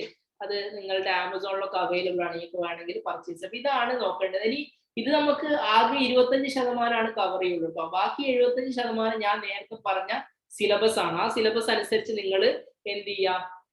അപ്പോൾ ഇവിടെ തന്നെ നമ്മൾ പെപ്പ് യൂട്യൂബ് ചാനൽ കൊടുത്തിട്ടുണ്ട്. നിങ്ങൾ ആദ്യമായിട്ടുള്ള ആളുകളാണെങ്കിൽ ജസ്റ്റ് സെഷൻ കഴിഞ്ഞിട്ട് ഒന്ന് അവിടെ കയറി സബ്സ്ക്രൈബ് ചെയ്താൽ നമ്മളുടെ ഇതുമായി ബന്ധപ്പെട്ടിട്ടുള്ള ചോദ്യങ്ങളും കാര്യങ്ങളൊക്കെ നമ്മൾ അതിൽ ചെയ്യും. അതുപോലെ തന്നെ നമ്മളുടെ റോഡ് ടു ടിസ് എന്ന് പറഞ്ഞിട്ടുള്ള ഒരു പ്രോഗ്രാം നമ്മൾ യൂട്യൂബിൽ ചെയ്യുന്നുണ്ട്. നാളെ മുതലായിരിക്കും ഉണ്ടാവുക, ഈവനിങ്ങിലായിരിക്കും ഉണ്ടാവുക, 4 or 5 ഉണ്ടാവുക. എല്ലാ ദിവസവും 10 ചോദ്യങ്ങൾ, ഇതുവരെ വന്ന ക്വസ്റ്റ്യൻ പേപ്പറിലുള്ള ചോദ്യങ്ങൾ നമ്മൾ എന്ത് ചെയ്യണം, കൃത്യമായിട്ട് അനലൈസ് ചെയ്തിട്ടുള്ള ഒരു ലൈവ് നമ്മൾ പോകുന്നുണ്ട്. അത് നിങ്ങൾക്ക് എന്ത് ചെയ്യാം, നമ്മളുടെ ചാനലിൽ നിങ്ങൾക്ക് സമയം ഉണ്ടെങ്കിൽ നിങ്ങൾക്ക് എന്ത് ചെയ്യാം, അറ്റൻഡ് ചെയ്യാം. ടിസ് ഫോക്കസ് ചെയ്യുന്ന ആളുകൾക്ക് എളുപ്പത്തിൽ എന്ത് ചെയ്യാൻ പറ്റും, കാര്യങ്ങളൊക്കെ മനസ്സിലാക്കാനും പഠിക്കാനും പറ്റും. ഇനി എങ്ങനെയാണ് ഈ എൻട്രൻസ് ക്രാക്ക് ചെയ്യുക, അതാണ് നമ്മളുടെ മുമ്പിലുള്ള ചോദ്യം. ഒന്ന് സിലബസ് കൃത്യമായി മനസ്സിലാവുക. ഞാനിപ്പോ ഓരോ സിലബസും പറഞ്ഞു തന്നിട്ടുണ്ട്. ഒരു പ്രോപ്പർ സ്റ്റഡി പ്ലാൻ ഉണ്ടാവുക, ഒരു ചെക്ക് ലിസ്റ്റ് ഉണ്ടാക്കുക ഓരോ ഏരിയ. ഇപ്പൊ നമ്മൾ ചില സമയത്ത് സ്ട്രെങ്ത് ഏരിയ ഉണ്ടാവും നമുക്ക്, അതുപോലെ തന്നെ വീക്ക് ഏരിയ ഉണ്ടാവും. പല ആളുകൾക്കും മാത്സ് വീക്കുള്ള ആളുകൾ ഉണ്ടാവും അല്ലെ. അപ്പൊ ആ ആളുകൾ എന്ത് ചെയ്യുക, ആ വീക്ക് ഏരിയനെ ഫോക്കസ് ചെയ്യുക, അതിന് വേണ്ടിയിട്ടുള്ള കൂടുതൽ കാര്യങ്ങൾ ചെയ്യുക. Solve question papers, attempt mock test. പിന്നെ ഉള്ളത് 3R, RRR എന്ന് പറയുന്ന നമ്മുടെ സിനിമയല്ല, RRR, റിവൈസ് ചെയ്യുക. ഇതന്നെയാണ് നമ്മൾ ചെയ്യുന്നത്. ഇതിനെ നിങ്ങൾക്ക് സപ്പോർട്ട് ചെയ്യുന്ന ഒരു ആപ്പാണ്, പെപ്പിന്റെ തന്നെ ആപ്പാണ്. നിങ്ങൾക്ക് പിന്നെ ആപ്പ് സ്റ്റോറിലും അതുപോലെ തന്നെ നമ്മളുടെ പ്ലേ സ്റ്റോറിലും അവൈലബിൾ ആണ്. പെപ്പ് ലേണിംഗ് അടിച്ചാൽ നിങ്ങൾക്ക് കിട്ടും. അതിൽ നിങ്ങൾ പിന്നെ ഡൗൺലോഡ് ചെയ്ത് കഴിഞ്ഞാൽ നിങ്ങൾക്ക് കിട്ടുന്ന ഒരു സുഖം എന്ന് വെച്ചാൽ ലൈവ് സെഷൻസുകൾ, നമ്മുടെ ബാച്ചിനെ കുറിച്ചാണ് ഇത് പറയുന്നത്. Live sessions, pre record class, mock test, mega test, check list, syllabus. അപ്പോൾ ആപ്പിൽ തന്നെ കൃത്യമായിട്ട് റെഫറൻസ് ബുക്കുകൾ ഉണ്ട്. എൻട്രൻസ് നോട്ടിഫിക്കേഷൻ വരും. മീറ്റ് ദ സ്കോളർ, നമ്മളുടെ കഴിഞ്ഞ ബാച്ചുകളിൽ ക്വാളിഫൈ ചെയ്ത ആളുകൾ ഉണ്ടെങ്കിൽ ആ ആളുകളിലേക്കുള്ളത് കരിയർ ഗൈഡൻസുകൾ, സ്റ്റഡി മെറ്റീരിയലുകൾ, വെൽനസ് സപ്പോർട്ടുകൾ, അഡ്മിഷൻ ഹെൽപ്പ് ഡെസ്ക്. അപ്പൊ ഇത് കൃത്യമായിട്ട് നിങ്ങളുടെ ആപ്പ്, ഇതൊക്കെ ഫ്രീ ആണ്, ഇത് നിങ്ങൾ പൈസ കൊടുക്കേണ്ട ആവശ്യമൊന്നുമില്ല, ഫ്രീ ആയിട്ടുള്ള കാര്യം ഉണ്ടാവും. നിങ്ങൾക്ക് ബാച്ചിൽ ജോയിൻ ചെയ്യണമെങ്കിൽ ജോയിൻ ചെയ്യാം, ഡിസിന്റെ ബാച്ചിലോ സോഷ്യൽ വർക്കിന്റെ ബാച്ചിലോ നിങ്ങൾക്ക് ജോയിൻ ചെയ്യാം. സോഷ്യൽ വർക്ക് നമ്മൾ ഇതുവരെ തുടങ്ങിയിട്ടില്ല, തുടങ്ങാൻ പോകുന്നേ ഉള്ളൂ. അപ്പോൾ ഈ ഇത്രയും ഫീച്ചേഴ്സുകൾ നമ്മളുടെ ആപ്പിലുണ്ട്. അപ്പോൾ നിങ്ങൾക്ക് അത് ജസ്റ്റ് ഒന്ന് ഡൗൺലോഡ് ചെയ്ത് നിങ്ങൾക്ക് രജിസ്റ്റർ ചെയ്ത് കഴിഞ്ഞാൽ നിങ്ങൾക്ക് എന്ത് ചെയ്യാം, ഈസി. എനിക്ക് തോന്നുന്നത് ഇവിടെ നമ്മളതിന്റെ ലിങ്ക് കൊടുത്തിട്ടുണ്ട്, പിന്നെ യൂട്യൂബ് ചാനൽ ലിങ്ക് കൊടുത്തിട്ടുണ്ട്, അതുപോലെ തന്നെ ആപ്പ് സ്റ്റോറിലും പിന്നെ പ്ലേ സ്റ്റോറിലും രണ്ടിനും ലിങ്ക് കൊടുത്തിട്ടുണ്ട്. അപ്പൊ നിങ്ങൾക്ക് എന്ത് ചെയ്യാം, അത് ഡൗൺലോഡ് ചെയ്യാം. ഇതാണ് ഒരു നമുക്ക് പറയാനുള്ള കാര്യങ്ങൾ. സോഷ്യൽ വർക്കിലെ വ്യത്യസ്ത മേഖലകളും അതുപോലെ തന്നെ വ്യത്യസ്ത സ്പെഷ്യലൈസേഷൻസുകളും കാര്യങ്ങളും ഒക്കെ നമ്മൾ ഡിസ്കസ് ചെയ്തിട്ടുണ്ട്. പിന്നെ അതിന്റെ ഒരു ജോബ് സാധ്യതകളും കാര്യങ്ങളൊക്കെ നമ്മൾ ഡിസ്കസ് ചെയ്തിട്ടുണ്ട്. എന്തെങ്കിലും സംശയങ്ങൾ, ഞാൻ ഒരുപാട് നേരമായി സംസാരിക്കുന്നു, നിയർലി എന്താ പറയാ ഏകദേശം 1 മണിക്കൂറോളം സംസാരിച്ചിട്ടുണ്ട്. ഇനി നിങ്ങളാണ് ചോദ്യം ചോദിക്കേണ്ടത്. എന്തെങ്കിലും സംശയങ്ങളോ കാര്യങ്ങളോ ഉണ്ടെങ്കിൽ, പെട്ടെന്നാണ് പറഞ്ഞു പോയത്, നിങ്ങളുടെ സംശയങ്ങൾ ചോദിച്ചു കഴിഞ്ഞാൽ കൂടുതലായിട്ട് അതിൽ നിന്നുള്ള കാര്യങ്ങൾ നമുക്ക് ഡിസ്കസ് ചെയ്യാം. ഇപ്പോ പേഴ്സണലി നിങ്ങൾക്ക് എന്തെങ്കിലും കരിയർ റിലേറ്റഡ് ആയിട്ടുള്ള സാധനങ്ങൾ പേഴ്സണലി കിട്ടണമെങ്കിൽ എന്റെ നമ്പറാണ് ഇത്, നിങ്ങൾക്ക് ജസ്റ്റ് നോട്ട് ചെയ്യാം. ബ്രോഡ്കാസ്റ്റ് ഉണ്ട്, ആ ബ്രോഡ്കാസ്റ്റിലേക്ക് ആഡ് ചെയ്യാം. നിങ്ങൾക്ക് കൃത്യമായിട്ട് മെറ്റീരിയൽസും അതുപോലെ എക്സാമിനേഷൻ ടൈമിങ്ങും കാര്യങ്ങളൊക്കെ നിങ്ങൾക്ക് അതിൽ നിന്ന് അവൈലബിൾ ആവും കൂടെ ചെയ്യും. അപ്പോൾ ഇതാണ് പറയാനുള്ള കാര്യങ്ങൾ. എന്തെങ്കിലും സംശയങ്ങളോ കാര്യങ്ങളോ ഉണ്ടെങ്കിൽ എയ്തർ യു ക്യാൻ ചാറ്റ് അല്ലെങ്കിൽ അൺമ്യൂട്ട് ചെയ്തിട്ട് ചോദിക്കാം. എന്റെ അറിവിന്റെ പരിമിതിയിൽ നിന്നുകൊണ്ട് ഞാൻ എന്ത് ഉത്തരം പറയും. ബാക്കി എനിക്ക് അറിയാത്തതാണെങ്കിൽ സ്വാഭാവികമായിട്ട് ഞാൻ റെഫർ ചെയ്തിട്ട് നിങ്ങൾക്ക് എന്ത് തരും, അതിന്റെ കാര്യങ്ങൾ പറഞ്ഞു തരും. ഓക്കെ ഓക്കെ ഒരു ചോദ്യം വന്നിട്ടുള്ളത് അസ്ലം എന്നാണ്. അസ്ലം ചോദിക്കുന്നത് ഡിസ്റ്റൻസ് ആയിട്ട് MSW ചെയ്തിട്ട് കാര്യമുണ്ടോ എന്ന് ചോദിക്കട്ടെ. അപ്പോ ഡിസ്റ്റൻസിൽ നമ്മൾ ചെയ്യുന്നതിന് പ്രശ്നമൊന്നുമില്ല, ചെയ്യാം. ഇതിനുമായിരിക്കും ഏറ്റവും നല്ലത് ചെയ്യാൻ. പക്ഷെ സോഷ്യൽ വർക്കിനെ സംബന്ധിച്ചിടത്തോളം നമുക്ക് കിട്ടേണ്ട അക്കാഡമിക്കൽ പുറമെ നമുക്ക് കിട്ടുന്ന ഈ കണക്ഷൻസ്, ഓരോ യൂണിവേഴ്സിറ്റികളും പ്രൊവൈഡ് ചെയ്യുന്ന കണക്ഷൻസുകൾ ഡിസ്റ്റൻസിൽ കിട്ടണമെന്നില്ല. അതേ പ്രശ്നമുള്ളൂ, വേറെ പ്രശ്നമൊന്നുമില്ല. നിങ്ങൾക്ക് ചെയ്യാം, ചെയ്യുന്നതിന് കുഴപ്പമൊന്നുമില്ല. പക്ഷേ കൃത്യമായിട്ട് നിങ്ങൾക്ക് പിന്നെ ഓരോ യൂണിവേഴ്സിറ്റികളിലും നമുക്ക് കിട്ടുന്ന ഓരോ അക്കാഡമിഷ്യൻസിന്റെയും അല്ലെങ്കിൽ പിന്നെ ആളുകളുമായിട്ടുള്ള ബന്ധങ്ങൾ, NGOസുമായിട്ടുള്ള ബന്ധങ്ങൾ, അതേ നമ്മളെ മുന്നോട്ട് കൊണ്ടുപോകുള്ളൂ. പേരിനൊരു ഡിഗ്രി എന്നുള്ളതാണ് ഉദ്ദേശിക്കുന്നതെങ്കിൽ ഡിസ്റ്റൻസ് ആയിട്ട് ചെയ്യാം, അതിനൊന്നും പ്രശ്നമില്ല. ഇപ്പോൾ തുല്യ UGC എന്ത് ചെയ്തിട്ടുണ്ട്, പുതിയൊരു നിയമം കൊണ്ടുവന്നിട്ടുണ്ട്, പിന്നെ ഡിസ്റ്റൻസ് എഡ്യൂക്കേഷനും റെഗുലറൊക്കെ ഒരുപോലെ ട്രീറ്റ് ചെയ്യണം എന്നൊക്കെ ഉള്ളത്. പക്ഷെ നിങ്ങളെ ഫീൽഡിലേക്ക് പോകണമെങ്കിൽ അതിനൊരാൾ പുഷ് ചെയ്യാൻ വേണം, അല്ലെങ്കിൽ പിന്നെ അത്ര ഇൻട്രിൻസിക്കലി മോട്ടിവേറ്റ് ചെയ്ത ഒരാളായിരിക്കണം. അയാളാണെങ്കിൽ പിന്നെ ഡിസ്റ്റൻസ് ആയിട്ട് ചെയ്തിട്ട് എന്ത് ചെയ്യാം, ഫീൽഡിലൊക്കെ പോയി എക്സ്പോഷർ ഒക്കെ ഉണ്ടാക്കാം, ഒക്കെ ചെയ്യാം. പക്ഷെ ഡിസ്റ്റൻസിൽ ചെയ്യുന്നത് പോലെ ആയിരിക്കില്ല റെഗുലർലി. കൃത്യമായിട്ട് നമ്മളുടെ കോഴ്സ് വർക്കിന്റെ ഭാഗമായിട്ട് തന്നെ നമ്മൾ കൃത്യമായിട്ട് പോകേണ്ടി വരും. ഇപ്പൊ ഡിസിലിന്റെ ഏറ്റവും വലിയ പ്രത്യേകത എന്ന് പറഞ്ഞാൽ ഓരോ സെമസ്റ്ററിലും നിങ്ങൾ എന്ത് ചെയ്യണം, ഫീൽഡ് വർക്ക് ചെയ്യണം. ഇപ്പോ നമ്മൾ ക്ലാസ് പഠിക്കുന്ന മാത്രമല്ല, കൃത്യമായിട്ട് നമ്മൾ ഫീൽഡിൽ ഇറങ്ങി നമ്മൾ വർക്ക് ചെയ്യണം. ആ എക്സ്പോഷർ തരാൻ ഡിസ്റ്റൻസ് എഡ്യൂക്കേഷന് കഴിയില്ല. അതേ ഉള്ളൂ പരിമിതി. ആ പരിമിതി തന്നെയാണ് ഏറ്റവും വലിയ പരിമിതി. അപ്പൊ അത് കൃത്യമായിട്ട് മനസ്സിലാക്കുക എന്നുള്ളതാണ് അതിനെക്കുറിച്ച് പറയാനുള്ളത്. ജൂബി, ഞാൻ എന്റെ നമ്പർ ഇവിടെ ഷെയർ ചെയ്തിട്ടുണ്ട്, 9605870065. ബാക്കിയുള്ള ആളുകൾക്കും പിന്നെ സേവ് ചെയ്യാം. എന്താവശ്യം ഉണ്ടെങ്കിൽ ഈ മേഖലകളിൽ ചോദിക്കാം, അതിനുള്ള ഉത്തരങ്ങൾ തരുന്നതായിരിക്കും. വേറെ എന്തെങ്കിലും സംശയങ്ങളുണ്ടോ, പറഞ്ഞ കാര്യങ്ങൾ മനസ്സിലാവാത്തതോ എന്തെങ്കിലും ഉണ്ടെങ്കിൽ? ജോബ് പ്ലേസ്മെന്റ്, ഇപ്പൊ ജോബ് പ്ലേസ്മെന്റ് ഇത് രണ്ടും നമ്മൾ എപ്പോഴും മനസ്സിലാക്കണം. ഈ കോഴ്സ് മാത്രമല്ല, എല്ലാ കോഴ്സുകളും. ഇപ്പൊ നമ്മൾ MBA ചെയ്യുകയാണെങ്കിലും പ്ലേസ്മെന്റ് ഉണ്ടോ എന്ന് ചോദിക്കും. പ്ലേസ്മെന്റ് എല്ലാ സ്ഥാപനങ്ങളിലും ഉണ്ട്, എല്ലാ സെൻട്രൽ യൂണിവേഴ്സിറ്റികളിലും ഉണ്ട്. സെൻട്രൽ യൂണിവേഴ്സിറ്റി മാത്രമല്ല, സ്റ്റേറ്റ് യൂണിവേഴ്സിറ്റികളൊക്കെ ഉണ്ടാവും. പക്ഷെ ഫംഗ്ഷനലി നടത്തുന്ന യൂണിവേഴ്സിറ്റികൾ, സെൻട്രൽ യൂണിവേഴ്സിറ്റികൾ കൃത്യമായിട്ട് പ്ലേസ്മെന്റ് അസിസ്റ്റന്റ് സെന്റേഴ്സുകൾ ഉണ്ടാവും. ഇവരുടെ ഡ്യൂട്ടി എന്ന് പറയുന്നത് അവിടെയുള്ള ആളുകൾ നമ്മൾ പോയി എൻറോൾ ചെയ്യണം. ആരും നമ്മളെ വിളിക്കൊന്നുമില്ല, ഇങ്ങനെ വാ ജോലി ഉണ്ട് എന്ന് പറഞ്ഞാൽ നമ്മളെ വിളിക്കുക. നമ്മൾ അവിടെ പോയിട്ട് കൃത്യമായി എൻറോൾ ചെയ്യണം, കൃത്യമായി അവരുമായിട്ട് അപ്ഡേറ്റ് ചെയ്യണം. അപ്പൊ എന്ത് ചെയ്യും, ഓരോ NGOസുകളും അവിടെ വന്നിട്ട് ആളുകളെ വോളണ്ടിയർലി ഹയർ ചെയ്യാറുണ്ട്. ആ ഹയറിങ്ങിന്റെ ഭാഗങ്ങളായി കഴിഞ്ഞാൽ സ്വാഭാവികമായിട്ടും ജോബ് ഉണ്ടാവും. പക്ഷെ 100% ഉണ്ടാവും എന്ന് വെച്ചാൽ പോകുന്ന ആളുകൾക്കൊക്കെ പലപ്പോഴും പല മേഖലകളും വർക്ക് ചെയ്യാനുള്ള ഓപ്ഷൻ സെൻട്രൽ യൂണിവേഴ്സിറ്റി തരുന്നുണ്ട് എന്നുള്ളതാണ് ഞാൻ മനസ്സിലാക്കുന്നത്. അപ്പോ പിന്നെ പഠിച്ചു എന്നുള്ളത് 100% ജോലി കിട്ടണമെന്നില്ല. നമ്മളുടെ സ്കില്ല്, നമ്മളുടെ എക്സ്പോഷർ, നമ്മൾ ഉണ്ടാക്കുന്ന നമ്മളുടെ അക്കാഡമിക്കൽ നോളജ്, ഇതൊക്കെ അതിന്റെ ഭാഗമാണ്. ഏറ്റവും ഇമ്പോർട്ടന്റ് ആയിട്ട് എനിക്ക് പറയാനുള്ളത്, നിങ്ങൾ നിങ്ങളുടെ ഭാഷ, മലയാളികളായിട്ട് കമ്പനി കൂടാതിരിക്കുക. ഇത്രയൊക്കെ പറയണം. ഇത് പറയാൻ പാടില്ല, ഇങ്ങനെ അടി കിട്ടും. അങ്ങനെയല്ല ഞാൻ പറയാം. അതായത് മലയാളികളായിട്ട് നമ്മൾ കണക്ട് ചെയ്ത് കഴിഞ്ഞാൽ നമ്മൾ ഭാഷ പഠിക്കൂല. അപ്പൊ കഴിയുന്ന നമ്മൾ എന്ത് ചെയ്യാം, നമ്മള് പിന്നെ ആ രീതിയിൽ പിന്നെ കണക്ട് ചെയ്യുക, ലാംഗ്വേജ് ഡെവലപ്പ് ചെയ്യുക. ലാംഗ്വേജ് ഒക്കെ ഡെവലപ്പ് ചെയ്താൽ നിങ്ങൾക്ക് മാർക്കറ്റിൽ ജോബ് റെഡിയാണ്, 100% ഷുവർ. പിന്നെ എൻട്രൻസ് എക്സാം ക്രാക്ക് ചെയ്യാനുള്ള ബുക്സ് ഗ്രൂപ്പിൽ ഷെയർ ചെയ്യാം. നമ്മളുടെ മെറ്റീരിയൽസ് ഉണ്ട് കേട്ടോ, മെറ്റീരിയൽസ് ഒക്കെ നമ്മൾ ഗ്രൂപ്പിൽ ഷെയർ ചെയ്യാം. ഡോണ്ട് വറി, നിങ്ങൾ ഈ ഗ്രൂപ്പിൽ നിന്ന് ലെഫ്റ്റ് അടിച്ച് പോവണ്ട. നമ്മൾ ഇനിയും പ്രോഗ്രാമുകൾ, നമ്മളുടെ ഇപ്പോൾ ടിസിന്റെ ഒക്കെ ഇനി വരുന്ന പ്രോഗ്രാമുകളും കാര്യങ്ങളൊക്കെ നമ്മൾ അതിൽ ഷെയർ ചെയ്യും. ഇപ്പൊ സാധാരണ നമ്മളുടെ ഒരു പ്രത്യേകത എന്ന് പറഞ്ഞാൽ എവിടുന്നെങ്കിലും ഒരു പോസ്റ്റർ കണ്ട് വേഗം ഗ്രൂപ്പിൽ കയറും. ഗ്രൂപ്പ് കയറി കഴിഞ്ഞാൽ വേഗം എക്സിറ്റ് അടിച്ചു പോകും. അങ്ങനെ പോകേണ്ട ആവശ്യമില്ല. നിങ്ങൾക്ക് ഹെൽപ്ഫുൾ ആകുന്ന ഇൻഫോർമേഷൻസുകളും മെറ്റീരിയൽസുകളും പ്രീവിയസ് ഇയർ ക്വസ്റ്റ്യൻ പേപ്പേഴ്സ് ഡിസ്കഷനുകളൊക്കെ നമ്മൾ അവിടെ പ്രൊവൈഡ് ചെയ്യും. നമ്മളുടെ സ്ഥാപനത്തിന്റെ പ്രത്യേകത, നമ്മളുടെ NGO ആണ്. നമ്മൾ ഇതുപോലെയുള്ള പിന്നെ സെൻട്രൽ യൂണിവേഴ്സിറ്റികളിൽ നിന്ന് പഠിച്ച ആളുകളാണ്. അപ്പോൾ നമ്മളെ ഉദ്ദേശം എന്ന് പറയുന്നത് ഒരുപാട് കുട്ടികളിലേക്ക് റീച്ച് ചെയ്യുക. നിങ്ങളൊക്കെ സെൻട്രൽ യൂണിവേഴ്സിറ്റികളിൽ പോയി പഠിക്കുക, നിങ്ങൾക്ക് എക്സ്പോഷർ ഉണ്ടാവുക, നിങ്ങളും നമ്മളുടെ ഭാഗമാവുക. അതുകൊണ്ടാണ് നമ്മളുടെ ടീമിന്റെ പേര് ടീം ഇൻക്യുബേഷൻ എന്ന് പറയുന്നത്. ഇപ്പോൾ കഴിഞ്ഞ 7 വർഷമായിട്ട് കോഴിക്കോട് ബേസ് ചെയ്തുകൊണ്ട് നമ്മൾ എന്ത് ചെയ്യുന്നുണ്ട്, ഈ രീതിയിൽ കാര്യങ്ങളൊക്കെ ചെയ്യുന്നുണ്ട്. അപ്പൊ നിങ്ങൾക്ക് നമ്മളുടെ ഓഫീസിലേക്കൊക്കെ വരാം. പാളയത്താണ് ഓഫീസ്. നിങ്ങൾക്ക് ഏത് സമയം ഇവിടെ ഓപ്പൺ ആണ്, നിങ്ങൾക്ക് വരാം. കാര്യങ്ങളൊക്കെ നമ്മളെ നേരിട്ട് കാണുകയൊക്കെ ചെയ്യാം. ഓക്കെ. പിന്നെ എല്ലാ ഡിഗ്രി ടിസ് അപ്ലൈ ഡേറ്റ് വന്നിട്ടില്ല. ടിസിൻ്റെത് നവംബർ ഡിസംബർ സമയത്തായിരിക്കും അപ്ലിക്കേഷൻ ഡേറ്റ് വരിക. പിന്നെ അപ്പോൾ നമ്മളുടെ ബാച്ച് ഇപ്പൊ തുടങ്ങിയിട്ടുണ്ട്. നിങ്ങൾക്ക് വേണമെങ്കിൽ അതിലൊക്കെ ജോയിൻ ചെയ്യാം. കാവ്യ കൃഷ്ണ വെച്ച് എല്ലാ ഡിഗ്രി കോഴ്സും ഇടുവോന്ന് എനിക്ക് മനസ്സിലായില്ല. കാവ്യ എന്താ ഉദ്ദേശം എനിക്ക് മനസ്സിലായില്ല, ഒന്ന് പറയോ? വിദേശത്ത് MSW ജോലി കിട്ടണമെങ്കിൽ വിദേശത്ത് തന്നെ പോകണമെന്ന് ചോദിക്കേണ്ട. ഇപ്പോ ഹസനായിട്ട് പറയാനുള്ളത് എന്താണെന്ന് വെച്ചാല്, സോഷ്യൽ വർക്കിന്റെ ഒരു പ്രത്യേകത എന്ന് പറയുന്നത്, നമ്മൾ ഓരോ രാജ്യത്തിലും ഓരോ രീതിയിലുള്ള, ഇപ്പൊ നമ്മൾ ലോ പഠിക്കുന്ന പോലെയാണ്, ഓരോ വ്യത്യസ്ത രീതിയിലാണ് നമുക്കുള്ള എക്സ്പോഷറും കാര്യങ്ങളും കിട്ടുക.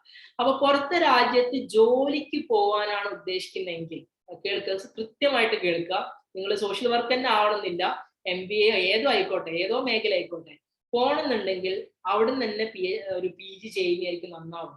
കാരണം അവിടെ പോയി പഠിച്ചിട്ട് അവിടെ നിങ്ങൾക്ക് സ്റ്റേ ബാക്ക് ഒക്കെ ചെയ്യാൻ പറ്റുന്നുണ്ടെന്നാണ്. പിന്നെ ഇപ്പോഴത്തെ ഒരു പ്രത്യേകത, എല്ലാ ആളുകളും എബ്രോഡിലേക്ക് പോവാം, ഓവർ പോപ്പുലേറ്റഡ് ആവാണ്. പിന്നെ അപ്പോ എൻ്റെ ഒരു സുഹൃത്ത് ഈ ഒരു ഹയർ എഡ്യൂക്കേഷൻ മേഖലയിൽ വർക്ക് ചെയ്യുന്ന ആളാണ്. അപ്പോൾ അവനുമായിട്ടുള്ള ഒരു ഡിസ്കഷനിൽ പറഞ്ഞത് എന്താണെന്ന് വെച്ചാല്, പിന്നെ ഹെഡ്ഫോർഡ്ഷെയർ എന്നൊക്കെ പറഞ്ഞ സ്ഥാപനമുണ്ട്. ഹെഡ്ഫോർഡ്ഷെയർ എന്നൊക്കെ പറയുന്നത് UK തന്നെ വൺ ഓഫ് ദ ബെസ്റ്റ് ഇൻസ്റ്റിറ്റ്യൂട്ടുകളിൽ വരുന്ന സ്ഥാപനമാണ്. അവിടെ ഒരു ക്ലാസ്സിൽ 12-13 മലയാളികൾ മാത്രമേ. അതായത് 30 ആളുകളുടെ ഒരു ക്ലാസ് റൂമിൽ 12 മലയാളികൾ. അപ്പൊ നിങ്ങൾ ആലോചിച്ച് നോക്കാം. അപ്പൊ ഈ രീതിയിൽ ഓവർ പോപ്പുലർ, അവിടെയും മലയാളികൾ എല്ലാ ആളുകളും ലോൺ എടുത്തിട്ട് അങ്ങോട്ട് പോവാണ്. അപ്പൊ UK ഗവൺമെന്റ് ഇപ്പൊ തീരുമാനിച്ചു എന്നാണ് ഞാൻ മനസ്സിലാക്കുന്നത്. സ്റ്റേ ബാക്ക് പീരീഡ് മാറ്റി, അവരെടുത്തു മാറ്റി. 2 കൊല്ലം സ്റ്റേ ബാക്ക് ചെയ്യാമായിരുന്നു. 1 കൊല്ലം പഠിക്കുക, 2 കൊല്ലം സ്റ്റേ ബാക്ക് ചെയ്യുക. അതിപ്പോ അവരെടുത്തു മാറ്റാനുള്ള തീരുമാനമാണ്. അപ്പോൾ എബ്രോഡിലേക്ക് പോകുമ്പോൾ ഇങ്ങനെ കുറച്ച് കൺസേൺസുകൾ ഉണ്ട്. പക്ഷേ കൃത്യമായ പ്ലാനിങ് ഉണ്ടെങ്കിൽ, കൃത്യമായിട്ട് നമുക്ക് തന്നെ എബ്രോഡിന്റെ ഇതുണ്ട്, പ്രോഗ്രാമുകളുണ്ട്. ബിയോണ്ട് ബോർഡേഴ്സ് എന്ന് പറഞ്ഞിട്ടുള്ള ഒരു പ്രോഗ്രാം ഉണ്ട്. അതിൽ കൃത്യമായിട്ട് നമ്മളുടെ കഴിഞ്ഞ ഒരു പിന്നെ ഓറിയന്റേഷൻ പ്രോഗ്രാം നമ്മൾ ചെയ്തിരുന്നു സൈക്കോളജിയിൽ. ഇപ്പോൾ 7 കുട്ടികൾ നമ്മളുടെ എബ്രോഡിൽ പഠിക്കുന്നുണ്ട്. സ്കോളർഷിപ്പ് ഒക്കെ കൂടെയാണ് പഠിക്കുന്നത്. അപ്പോൾ ഒന്ന് ഫോക്കസ് ചെയ്ത് കഴിഞ്ഞാൽ 1 കൊല്ലം ഇവിടെ നിന്ന്, പിന്നെ അതിനനുസരിച്ച് അങ്ങനെ പറയല്ലോ, നമ്മളിപ്പോ ഞങ്ങള് പിന്നെ മുസ്ലിം കമ്മ്യൂണിറ്റിയിൽ പറയും, അതായത് ഇപ്പൊ ഉംറക്ക് പോവാണെങ്കിൽ 1 കൊല്ലം മുന്നേ ഹജ്ജിനൊക്കെ പോവാണെങ്കിൽ എല്ലാ ആളുകളെയും കണ്ടെങ്കിൽ, ഇപ്പൊ ശബരിമലക്ക് പോവാണെങ്കിൽ എന്ത് ചെയ്യും, നമ്മൾ നോമ്പൊക്കെ നോറ്റ് അതിന് വേണ്ടിയിട്ട് പ്രിപ്പയർ ആവുമല്ലോ അല്ലെ, ഡ്രസ്സോ ചെരുപ്പിടൂല അല്ലെ, അങ്ങനെയൊക്കെ ഉണ്ടല്ലോ. അപ്പൊ അതുപോലെ നമ്മളിപ്പോ എബ്രോഡാ പോവാൻ ഉദ്ദേശിക്കുന്നെങ്കിൽ 1 കൊല്ലം നിങ്ങൾ എന്ത് ചെയ്യുക, എവിടെയെങ്കിലും വർക്ക് ചെയ്യുക, അതിന് എക്സ്പോഷർ ഉണ്ടാക്കുക, എക്സ്പീരിയൻസ് ഉണ്ടാക്കുക.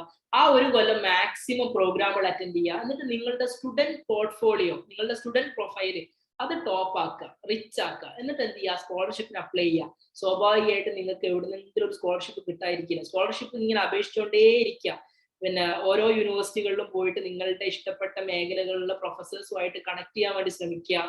സ്റ്റുഡന്റ് പ്രൊഫൈലുകൾ ഉണ്ടാക്കുന്ന ആളുകളുമായിട്ട് സമീപിക്കുക. ഇങ്ങനെയൊക്കെ ഉണ്ടാകുമ്പോൾ സ്വാഭാവികമായിട്ട് എബ്രോഡിലേക്ക് പോകാൻ കഴിയും, സ്കോളർഷിപ്പോട് കൂടെ പോകാൻ കഴിയും. അങ്ങനെ പോയി കഴിഞ്ഞിട്ട് അവിടെ പഠിക്കുകയാണെങ്കിൽ നിങ്ങൾക്ക് ഈസിലി അവിടെ തന്നെ എന്ത് ചെയ്യാം, പ്ലേസ്മെന്റ് കിട്ടാനുള്ള, അല്ലെങ്കിൽ അവിടെ വർക്ക് ചെയ്യാനുള്ള ഒരു പ്രൊവിഷൻ ഉണ്ട് എന്നുള്ളതാണ് ഹസനോട് പറയാനുള്ളത്. ഇനി കാവ്യ ചോദിച്ച ബികോം പഠിച്ചാൽ ജോലി കിട്ടുമോ? എടാ, ജോലി കിട്ടും. ഇപ്പൊ ജോലി എന്ന് പറയുന്ന സമയത്ത് നമ്മളുടെ ആഗ്രഹം എന്താ? നിങ്ങൾക്ക് എത്ര സാലറി വേണം? കാവ്യക്ക് എത്ര സാലറി വേണം ബികോം കഴിഞ്ഞിട്ട് ജോലിക്കാണെങ്കിൽ? നിങ്ങളൊക്കെ എല്ലാവർക്കും ജോലി വേണ്ടേ? എനിക്ക് എല്ലാവർക്കും ജോലി വേണം. അപ്പൊ ജോലിക്ക് എത്ര സാലറി വേണം കാവ്യ? ഓക്കെ, അത്ര മതിയോ? ഇത്രയേ കാവ്യനെ കാണുന്നുള്ളൂ, അതിനപ്പുറത്തേക്ക് കാണുന്നില്ല. ഒരു 1 lakhും 2 lakh ഒക്കെ വാങ്ങുന്ന രീതിയിലൊക്കെ ഒന്ന് കാണുന്നുണ്ടെങ്കിൽ സ്വാഭാവികമായിട്ട് എന്ത് ചെയ്യണം? മാസ്റ്റേഴ്സ് ചെയ്യണം. ഇനി ഈ ഒരു 10,000-നും 15,000-ത്തിനാണ് വർക്ക് ചെയ്യാൻ ഉദ്ദേശിക്കുന്നെങ്കിൽ കുഴപ്പമില്ല. ഈ നമുക്ക് ബികോം കഴിഞ്ഞിട്ട് ഏതെങ്കിലും അക്കൗണ്ടിങ് കോഴ്സ് പഠിച്ചാൽ അക്കൗണ്ടന്റ് ആയിട്ട് കയറാം. പക്ഷെ കാലാകാല അക്കൗണ്ടന്റ് ആയിട്ട് തന്നെ നമ്മൾ ഒതുങ്ങിപ്പോകും. അപ്പോൾ പക്ഷെ അവിടെ നമ്മളൊരു MBA ഉണ്ട്, അക്കൗണ്ടിങ്ങും അറിയാം. അങ്ങനെയാണെങ്കിൽ നമുക്ക് എന്ത് കിട്ടും? പ്രൊമോഷൻസ് ഉണ്ടാവും. MBAക്ക് പോവാം. MBA കഴിഞ്ഞാൽ നമുക്ക് സെൻട്രൽ യൂണിവേഴ്സിറ്റികളൊക്കെ ചെയ്ത് കഴിഞ്ഞാൽ നല്ല പ്ലേസ്മെന്റുകൾ ഉണ്ടാവും. പ്ലേസ്മെന്റുകൾ കയറാം, മൾട്ടിനാഷണൽ കമ്പനികളിൽ കയറാം. സ്റ്റാർട്ടിംഗ് സാലറി 20,000 ഒക്കെ ആയിരിക്കും, 25,000 ഒക്കെ ആയിരിക്കും. അത് പിന്നെ നമ്മൾ 1 കൊല്ലം 2 കൊല്ലം 3 കൊല്ലം ഒക്കെ കഴിയുമ്പോൾ സ്വാഭാവികമായിട്ട് എന്ത് ചെയ്യും? നമ്മളുടെ പ്രൊഫൈല് കൂടും. നമുക്ക് അതിനനുസരിച്ചിട്ടുള്ള ജോലി സാധ്യതകൾ, നമ്മളുടെ അക്കാഡമിക് ഗ്രോത്ത് ഉണ്ടാവും. മറ്റത് അത് ഉണ്ടാവില്ല. ഓക്കെ, അസൈൻ പറയേണ്ട ഒരു 10 ലക്ഷം ഒക്കെ വേണം. 10 ലക്ഷം ഒക്കെ വേണമെങ്കിൽ അസൈൻ എന്തായാലും എബ്രോഡ് തന്നെ ഫോക്കസ് ചെയ്യും കേട്ടോ. എബ്രോഡ് തന്നെ ഫോക്കസ് ചെയ്യും. എബ്രോഡിന് വേണ്ടിയിട്ട് പ്രിപ്പയർ ചെയ്യും. യു ക്യാൻ കണക്ട് മീ കേട്ടോ. നമ്മൾ ആ മേഖലയിൽ ചെയ്യുന്നുണ്ട്. നിങ്ങൾക്ക് എന്തെങ്കിലും ഹെൽപ്പ് വേണമെന്നുണ്ടെങ്കിൽ അത്. അതുപോലെ തന്നെ കമ്മിങ് വീക്കിൽ നമ്മൾ ഒരു വിത്തിൻ 2 വീക്സിന്റെ ഉള്ളിൽ ബിയോണ്ട് ബോർഡേഴ്സ് എന്ന് പറഞ്ഞിട്ട് നമ്മളൊരു പ്രോഗ്രാം കണ്ടക്ട് ചെയ്യുന്നുണ്ട്. ഓൺലൈൻ പ്രോഗ്രാം ആണ്. അതിൽ നിങ്ങൾക്ക് രജിസ്റ്റർ ചെയ്യാം. സൈക്കോളജി മേഖലയിലുള്ളതായിരിക്കും ആദ്യം പറയാം. പിന്നെ നമ്മൾ സോഷ്യൽ വർക്കും അതുപോലെ തന്നെ കൊമേഴ്സ് ആൻഡ് മാനേജ്മെന്റ് മേഖലയിലുള്ള കാര്യങ്ങളൊക്കെ നമ്മൾ ഡിസ്കസ് ചെയ്യും. സ്കോളർഷിപ്പുകൾ, ഇന്റർനാഷണൽ യൂണിവേഴ്സിറ്റികൾ, അവിടെയുള്ള പിന്നെ അഡ്മിഷൻ പ്രൊസീജിയേഴ്സുകൾ, കാര്യങ്ങളൊക്കെ, പിന്നെ വർക്കുമായി ബന്ധപ്പെട്ടുള്ള ഡൗട്ടുകൾ, ഇതൊക്കെ നമ്മൾ അതിൽ ക്ലിയർ ചെയ്യും. ഓക്കെ, ഇതാണ് പറയാനുള്ളത്. ഇനി എന്തെങ്കിലും സംശയം ഉണ്ടോ? ഇതാകെ ഒരു കിളി പോയ അവസ്ഥയല്ലേ? എല്ലാം കൂടെ കേട്ടിട്ട് ഇങ്ങനെയൊക്കെ ഉണ്ടോ ചൊറാന്ന് വിചാരിക്കുന്ന ആളുകളുണ്ടോ? കാവ്യ, ഇതിന്റെ രജിസ്ട്രേഷൻ ലിങ്ക് ഒക്കെ ആ ഗ്രൂപ്പിൽ ഷെയർ ചെയ്യാം കേട്ടോ. നിങ്ങൾ അവിടെ ആ ഗ്രൂപ്പിൽ നിന്നാൽ മതി. നിങ്ങൾ ലെഫ്റ്റ് അടിച്ച് പോകാതിരുന്നാൽ മതി. അതിൽ നമ്മൾ എല്ലാ കാര്യങ്ങളും അതിലേക്ക് ഷെയർ ചെയ്യും. ഓക്കെ, അയ്യോ, മറ്റേ ആ കുമ്പിടി അവസാനം നിൽക്കുന്ന ഒരു അവസ്ഥയിലായ നിങ്ങള്. എന്താണ്, വാട്ട് യു ഫീൽ? ഇതൊക്കെ കേട്ട് കഴിഞ്ഞിട്ട് എന്തെങ്കിലും തോന്നുന്നേ? ഇത് അത്രയൊന്നും ഇല്ല കേട്ടോ. ഇത് ഫാക്ട് ആണ്. ഇതാണ് ഫാക്ട്. ഇത് മനസ്സിലാക്കുക. അതിനനുസരിച്ച് നമ്മൾ പ്രിപ്പയർ ചെയ്യുക. നല്ല യൂണിവേഴ്സിറ്റികളിലേക്ക് എത്തുക. Career will be fine. വേറെ എന്തെങ്കിലും സംശയം ഉണ്ടോ? നിങ്ങൾ അൺമ്യൂട്ട് ചെയ്തിട്ടൊക്കെ ഒന്ന് സംസാരിക്കട്ടോ. നിങ്ങളൊന്നും എനിക്ക് അറിയാത്ത ആളുകളാവും. നിങ്ങളെ സൗണ്ട് ഒക്കെ കേൾക്കാം. ഞാൻ മാത്രം ഇങ്ങനെ റേഡിയോ പോലെ സംസാരിക്കുന്നു. നിങ്ങൾ ആരും മിണ്ടാതിരിക്കുന്നു. നിങ്ങൾ എന്തെങ്കിലും സംശയങ്ങളൊക്കെ ഉണ്ടോ? ഒന്ന് അൺമ്യൂട്ട് ചെയ്തൊക്കെ ചോദിക്കും കേട്ടോ.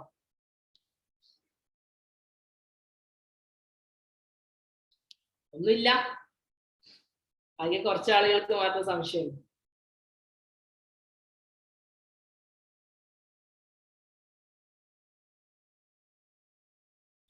ഓക്കെ, കാവ്യന്റെ കരിയറിൽ ഹൈ സാലറി വാങ്ങാൻ ഏത് കോഴ്സ് ആണ് നല്ലത് എന്ന് ചോദിച്ചാല്, അങ്ങനെ ഒരു സ്പെസിഫിക് കോഴ്സ് ഇല്ല കാവ്യ. ഇത് പഠിച്ചാൽ തന്നെ ജോലി കിട്ടും, അങ്ങനെയൊന്നും ഇല്ല. നമ്മൾ കൊമേഴ്സ് ആണ് ഉദ്ദേശിക്കുന്നെങ്കിൽ, നിങ്ങളുടെ ഉദ്ദേശിക്കുന്നത് പിന്നെ നിങ്ങൾ കൊമേഴ്സിലാണെങ്കിൽ, കാവ്യ കൊമേഴ്സിലാണ് നിങ്ങളുടെ കരിയർ ഉദ്ദേശിക്കുന്നെങ്കിൽ കാറ്റ് എക്സാമുകൾ എഴുതാം. കാറ്റ് എക്സാമുകൾ എഴുതി കഴിഞ്ഞാൽ IIMകൾ ഉണ്ട്. IIMകളിൽ MBAക്ക് പോവാം. MBAക്ക് പോയി കഴിഞ്ഞാൽ സ്വാഭാവികമായിട്ട് അവിടെ ഹൈ സാലറി ഉണ്ടാവും. 5 ലക്ഷം 6 ലക്ഷം 7 ലക്ഷം 8 ലക്ഷം ഒക്കെ മാസം സാലറി കിട്ടുന്ന ജോലി ഉണ്ടാവും. പക്ഷെ എന്ത് വേണം? കൃത്യമായിട്ട് അതിന് പ്രിപ്പയർ ചെയ്യണം. അതപ്പോ പറഞ്ഞു, ഇത് നമ്മൾ വെറും ഒരു തമാശ പോലെ കാണരുത്. നമ്മൾ എന്ത് ചെയ്യണം? അതിനനുസരിച്ചിട്ട് തന്നെ നമ്മളുടെ പ്ലാനിങ്ങും മാറ്റണം. കരിയർ ഉണ്ട്, കരിയർ ഇല്ലാതെ ഒന്നും ഇല്ല. പക്ഷെ നമ്മൾ എന്ത് ചെയ്യുക? ആ കാര്യങ്ങളിലേക്ക് എത്താൻ വേണ്ടിയിട്ട് ശ്രമിക്കുക എന്നുള്ളതാണ് പറയാനുള്ളത്. നമ്മളിവിടെ ഡീറ്റെയിൽ കൊടുത്തിട്ടുണ്ട്, നമ്പേഴ്സ് കൊടുത്തിട്ടുണ്ട്. നിങ്ങൾക്ക് കാര്യങ്ങളൊക്കെ നിങ്ങൾക്ക് കണക്ട് ചെയ്യാം. വേറെ എന്തെങ്കിലും സംശയങ്ങൾ ഉണ്ടോ? സംശയങ്ങൾ ഉണ്ടെങ്കിൽ നമുക്ക് അത് ക്ലിയർ ചെയ്യാം. അല്ലെങ്കിൽ ഇറ്റ്സ് ഓൾമോസ്റ്റ് ഒരു 1.5 മണിക്കൂറിന്റെ അടുത്തായിട്ടുണ്ട്. നമുക്ക് അവസാനിപ്പിക്കാം. നിങ്ങളുടെ ഇതുപോലെ എന്തെങ്കിലും സംശയങ്ങളുണ്ടോ?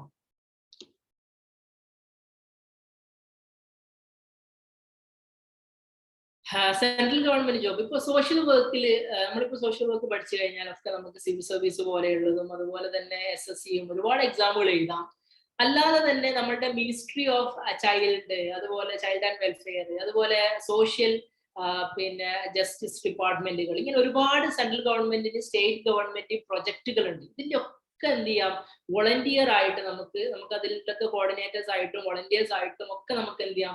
പോവാനുള്ള ഒരു ഓപ്ഷൻ ഉണ്ട്. അപ്പോ സോഷ്യൽ വർക്കിൽ പോകാൻ ഉദ്ദേശിക്കുന്ന ആളുകൾ ഉണ്ടെങ്കിൽ നല്ലൊരു മേഖല തന്നെയാണ്. എക്സ്പ്ലോർ ചെയ്യുക, മാക്സിമം കണക്ഷൻസ് ഉണ്ടാക്കുക. അതാണ് ഇതിന്റെ ഏറ്റവും വലിയ പ്രത്യേകത. അപ്പൊ ഈ കണക്ഷൻസ് ഉണ്ടാവണമെങ്കിൽ എന്ത് വേണം? ഡൽഹിയിലെ പഠിക്കുന്നെങ്കിൽ ഡൽഹിയിലെ മാക്സിമം ഗവൺമെന്റ് ഇൻസ്റ്റിറ്റ്യൂട്ടുകളൊക്കെ ആയി പോവാനും വിസിറ്റ് ചെയ്യാനും കാണാനും പരിചയപ്പെടാനും ഒക്കെ എന്ത് ചെയ്യുക, നിങ്ങൾ ആ രീതിയിലേക്ക് ഇതാക്കുക. കൊമേഴ്സ് പഠിച്ചാൽ ഗവൺമെന്റ് ജോബ് ഉണ്ടാവും എന്ന് വെച്ചാൽ, ഗവൺമെന്റ് ജോബിന് നിങ്ങൾക്ക് 3 രീതിയിലാണ് ഗവൺമെന്റ് ജോബിന്റെ ഉണ്ടാവുക. ഒന്ന്, നിങ്ങൾ 10th വരെയോ 12th വരെയോ പഠിച്ചു കഴിഞ്ഞാലുള്ള എക്സാമുകൾ ഉണ്ടാവും. ഇപ്പോൾ നമ്മളുടെ നാട്ടിൽ തന്നെ LSS-ഉം US പിന്നെ ഈ LGS-ഉം പിന്നെ അതുപോലെ തന്നെ പിന്നെ കാര്യങ്ങളൊക്കെ ഉണ്ടല്ലോ, പിന്നെ നമ്മളുടെ ലോവർ ഡിവിഷൻ LDC ഒക്കെ പോലെയുള്ള കാര്യങ്ങൾ എഴുതാം.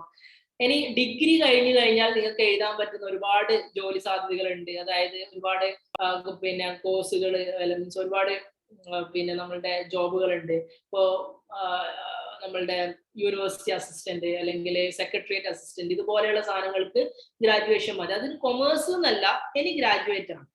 ഓക്കെ. ഇനി പോസ്റ്റ് ഗ്രാജുവേഷൻ കഴിഞ്ഞു കഴിഞ്ഞാൽ നമുക്ക് എന്തുണ്ട്, ഗവൺമെന്റ് ടീച്ചിങ് മേഖലകളിലേക്ക് നമുക്ക് പോകാനുള്ള ഓപ്ഷനുകളുണ്ട്. അപ്പോൾ അതിന് കൊമേഴ്സ് എന്നില്ല, നിങ്ങൾക്ക് ഇനി ഗ്രാജുവേഷൻ ഉണ്ടെങ്കിൽ എന്ത് ചെയ്യാം, ഗവൺമെന്റ് മേഖലകളിൽ 3 രീതിയിലാണ് പിന്നെ നമ്മൾ അപ്ലൈ ചെയ്യേണ്ടത്. ഒന്ന് 10th 12th പാസ് ബേസ് ചെയ്തുകൊണ്ട്, ഗ്രാജുവേഷൻ ബേസ് ചെയ്തുകൊണ്ട്, പോസ്റ്റ് ഗ്രാജുവേഷൻ ബേസ് ചെയ്തുകൊണ്ട്.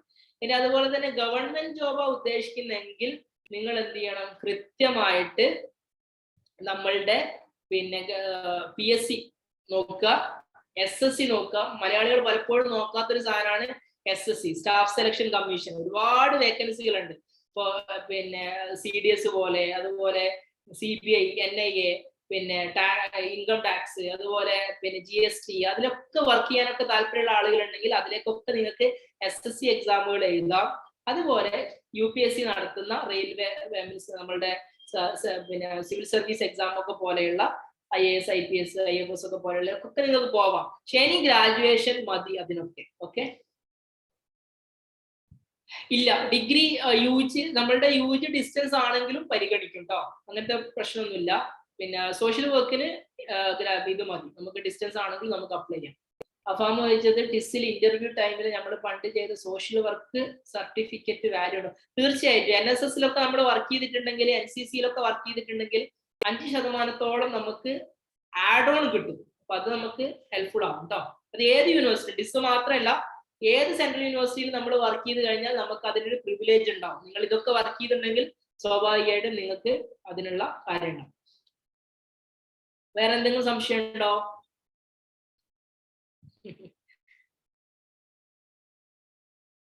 ഞാൻ ഒരു കാര്യം പറഞ്ഞു, നിങ്ങൾ ആഗ്രഹം ഉണ്ടെങ്കിൽ, നിങ്ങളുടെ ആഗ്രഹം സെൻട്രൽ യൂണിവേഴ്സിറ്റി പഠിക്കാനാണെങ്കിൽ നിങ്ങൾക്ക് 100% കിട്ടും. നിങ്ങൾ ഹാർഡ് വർക്ക് ചെയ്യാനും പിന്നെ ആഗ്രഹമുണ്ട്, രണ്ടുമാണ്. കുറച്ച് ക്ഷമയും. ഇത് 3 മറ്റേ നമ്മൾ സാധാരണ പറയുമല്ലോ, മിക്സ് ചെയ്ത് കുടിക്കാന്ന് പറഞ്ഞ പോലെ ഇതൊന്ന് ഒരു ടോണിക്ക് പോലെ ആക്കിയിട്ട് നിങ്ങൾ കുടിച്ചാൽ. അതായത് ക്ഷമ വേണം, പെർസവറൻസ് വേണം, അതുപോലെ നല്ല ഹാർഡ് വർക്ക് ചെയ്യുക. ഹാർഡ് വർക്ക് മാത്രമല്ല, സ്മാർട്ട് വർക്കും കൂടെ വേണം. പ്രീവിയസ് ക്വസ്റ്റ്യൻ പേപ്പേഴ്സ് നോക്കി ഏരിയ ഒക്കെ മനസ്സിലാക്കി ചെയ്യുക.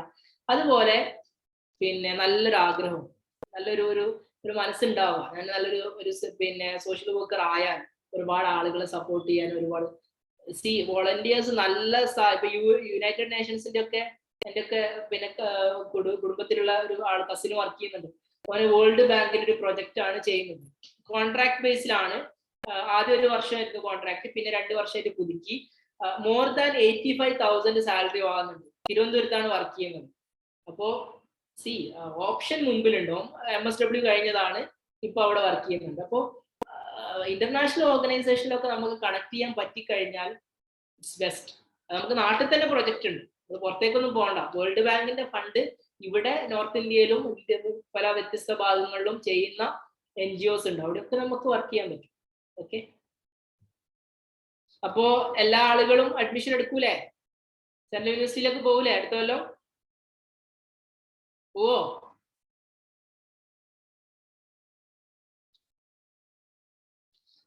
യെസ്. സീതാലക്ഷ്മി. ഓക്കെ. സീത എന്ന് പറയുന്ന പേര് ഇപ്പൊ ട്രെൻഡിങ്ങിൽ എത്തുന്ന പേരാ അല്ലെ? Seetha Mahalakshmi. Okay. Aslam, I will try. Anaswara, yes. Okay. Okay. അപ്പൊ നല്ലപോലെ ആഗ്രഹിക്കേ, കിട്ടാണ്ടിരിക്കൂലടോ, വേറെ പോവാനാ. നമ്മളെ ഭാഗം നമ്മൾ ക്ലിയർ ചെയ്യാം, ബാക്കിയൊക്കെ റെഡിയാവും. Okay, so thank you for joining. അല്ലെ, ഒരു 1.5 മണിക്കൂർ നമ്മൾ ഈ പറയുന്ന കാര്യങ്ങളൊക്കെ ശ്രദ്ധിച്ച് കേട്ട എല്ലാ ആളുകൾക്കും വളരെ താങ്ക്ഫുൾ ആണ്. നമ്മളുടെ ലേണിംഗ് ആപ്പിൻ്റെതൊക്കെ ലിങ്ക് അവിടെ ഇട്ടിട്ടുണ്ട്. അതുപോലെ തന്നെ നമ്മളുടെ പെപ്പിന്റെ യൂട്യൂബ് ചാനൽ നിങ്ങൾ ഒന്ന് ജസ്റ്റ് സബ്സ്ക്രൈബ് ചെയ്യുക. നാളത്തെ GK ജംഗ്ഷനിൽ എല്ലാ ആളുകളും ഉണ്ടാവുക. GK ജംഗ്ഷൻ എന്ന് പറയാനുള്ള കാരണം പത്രം വായിക്കാൻ മടിയുള്ള ആളുകളൊക്കെ എന്ത് ചെയ്യുക, കൃത്യമായിട്ട് നാളെ അവിടെ ഉണ്ടാവുക. നമുക്ക് ഇതുപോലുള്ള ഡിസ്കഷനും കാര്യങ്ങളൊക്കെ നമുക്ക് ചെയ്യാം. So thank you for joining and signing off. Thank you.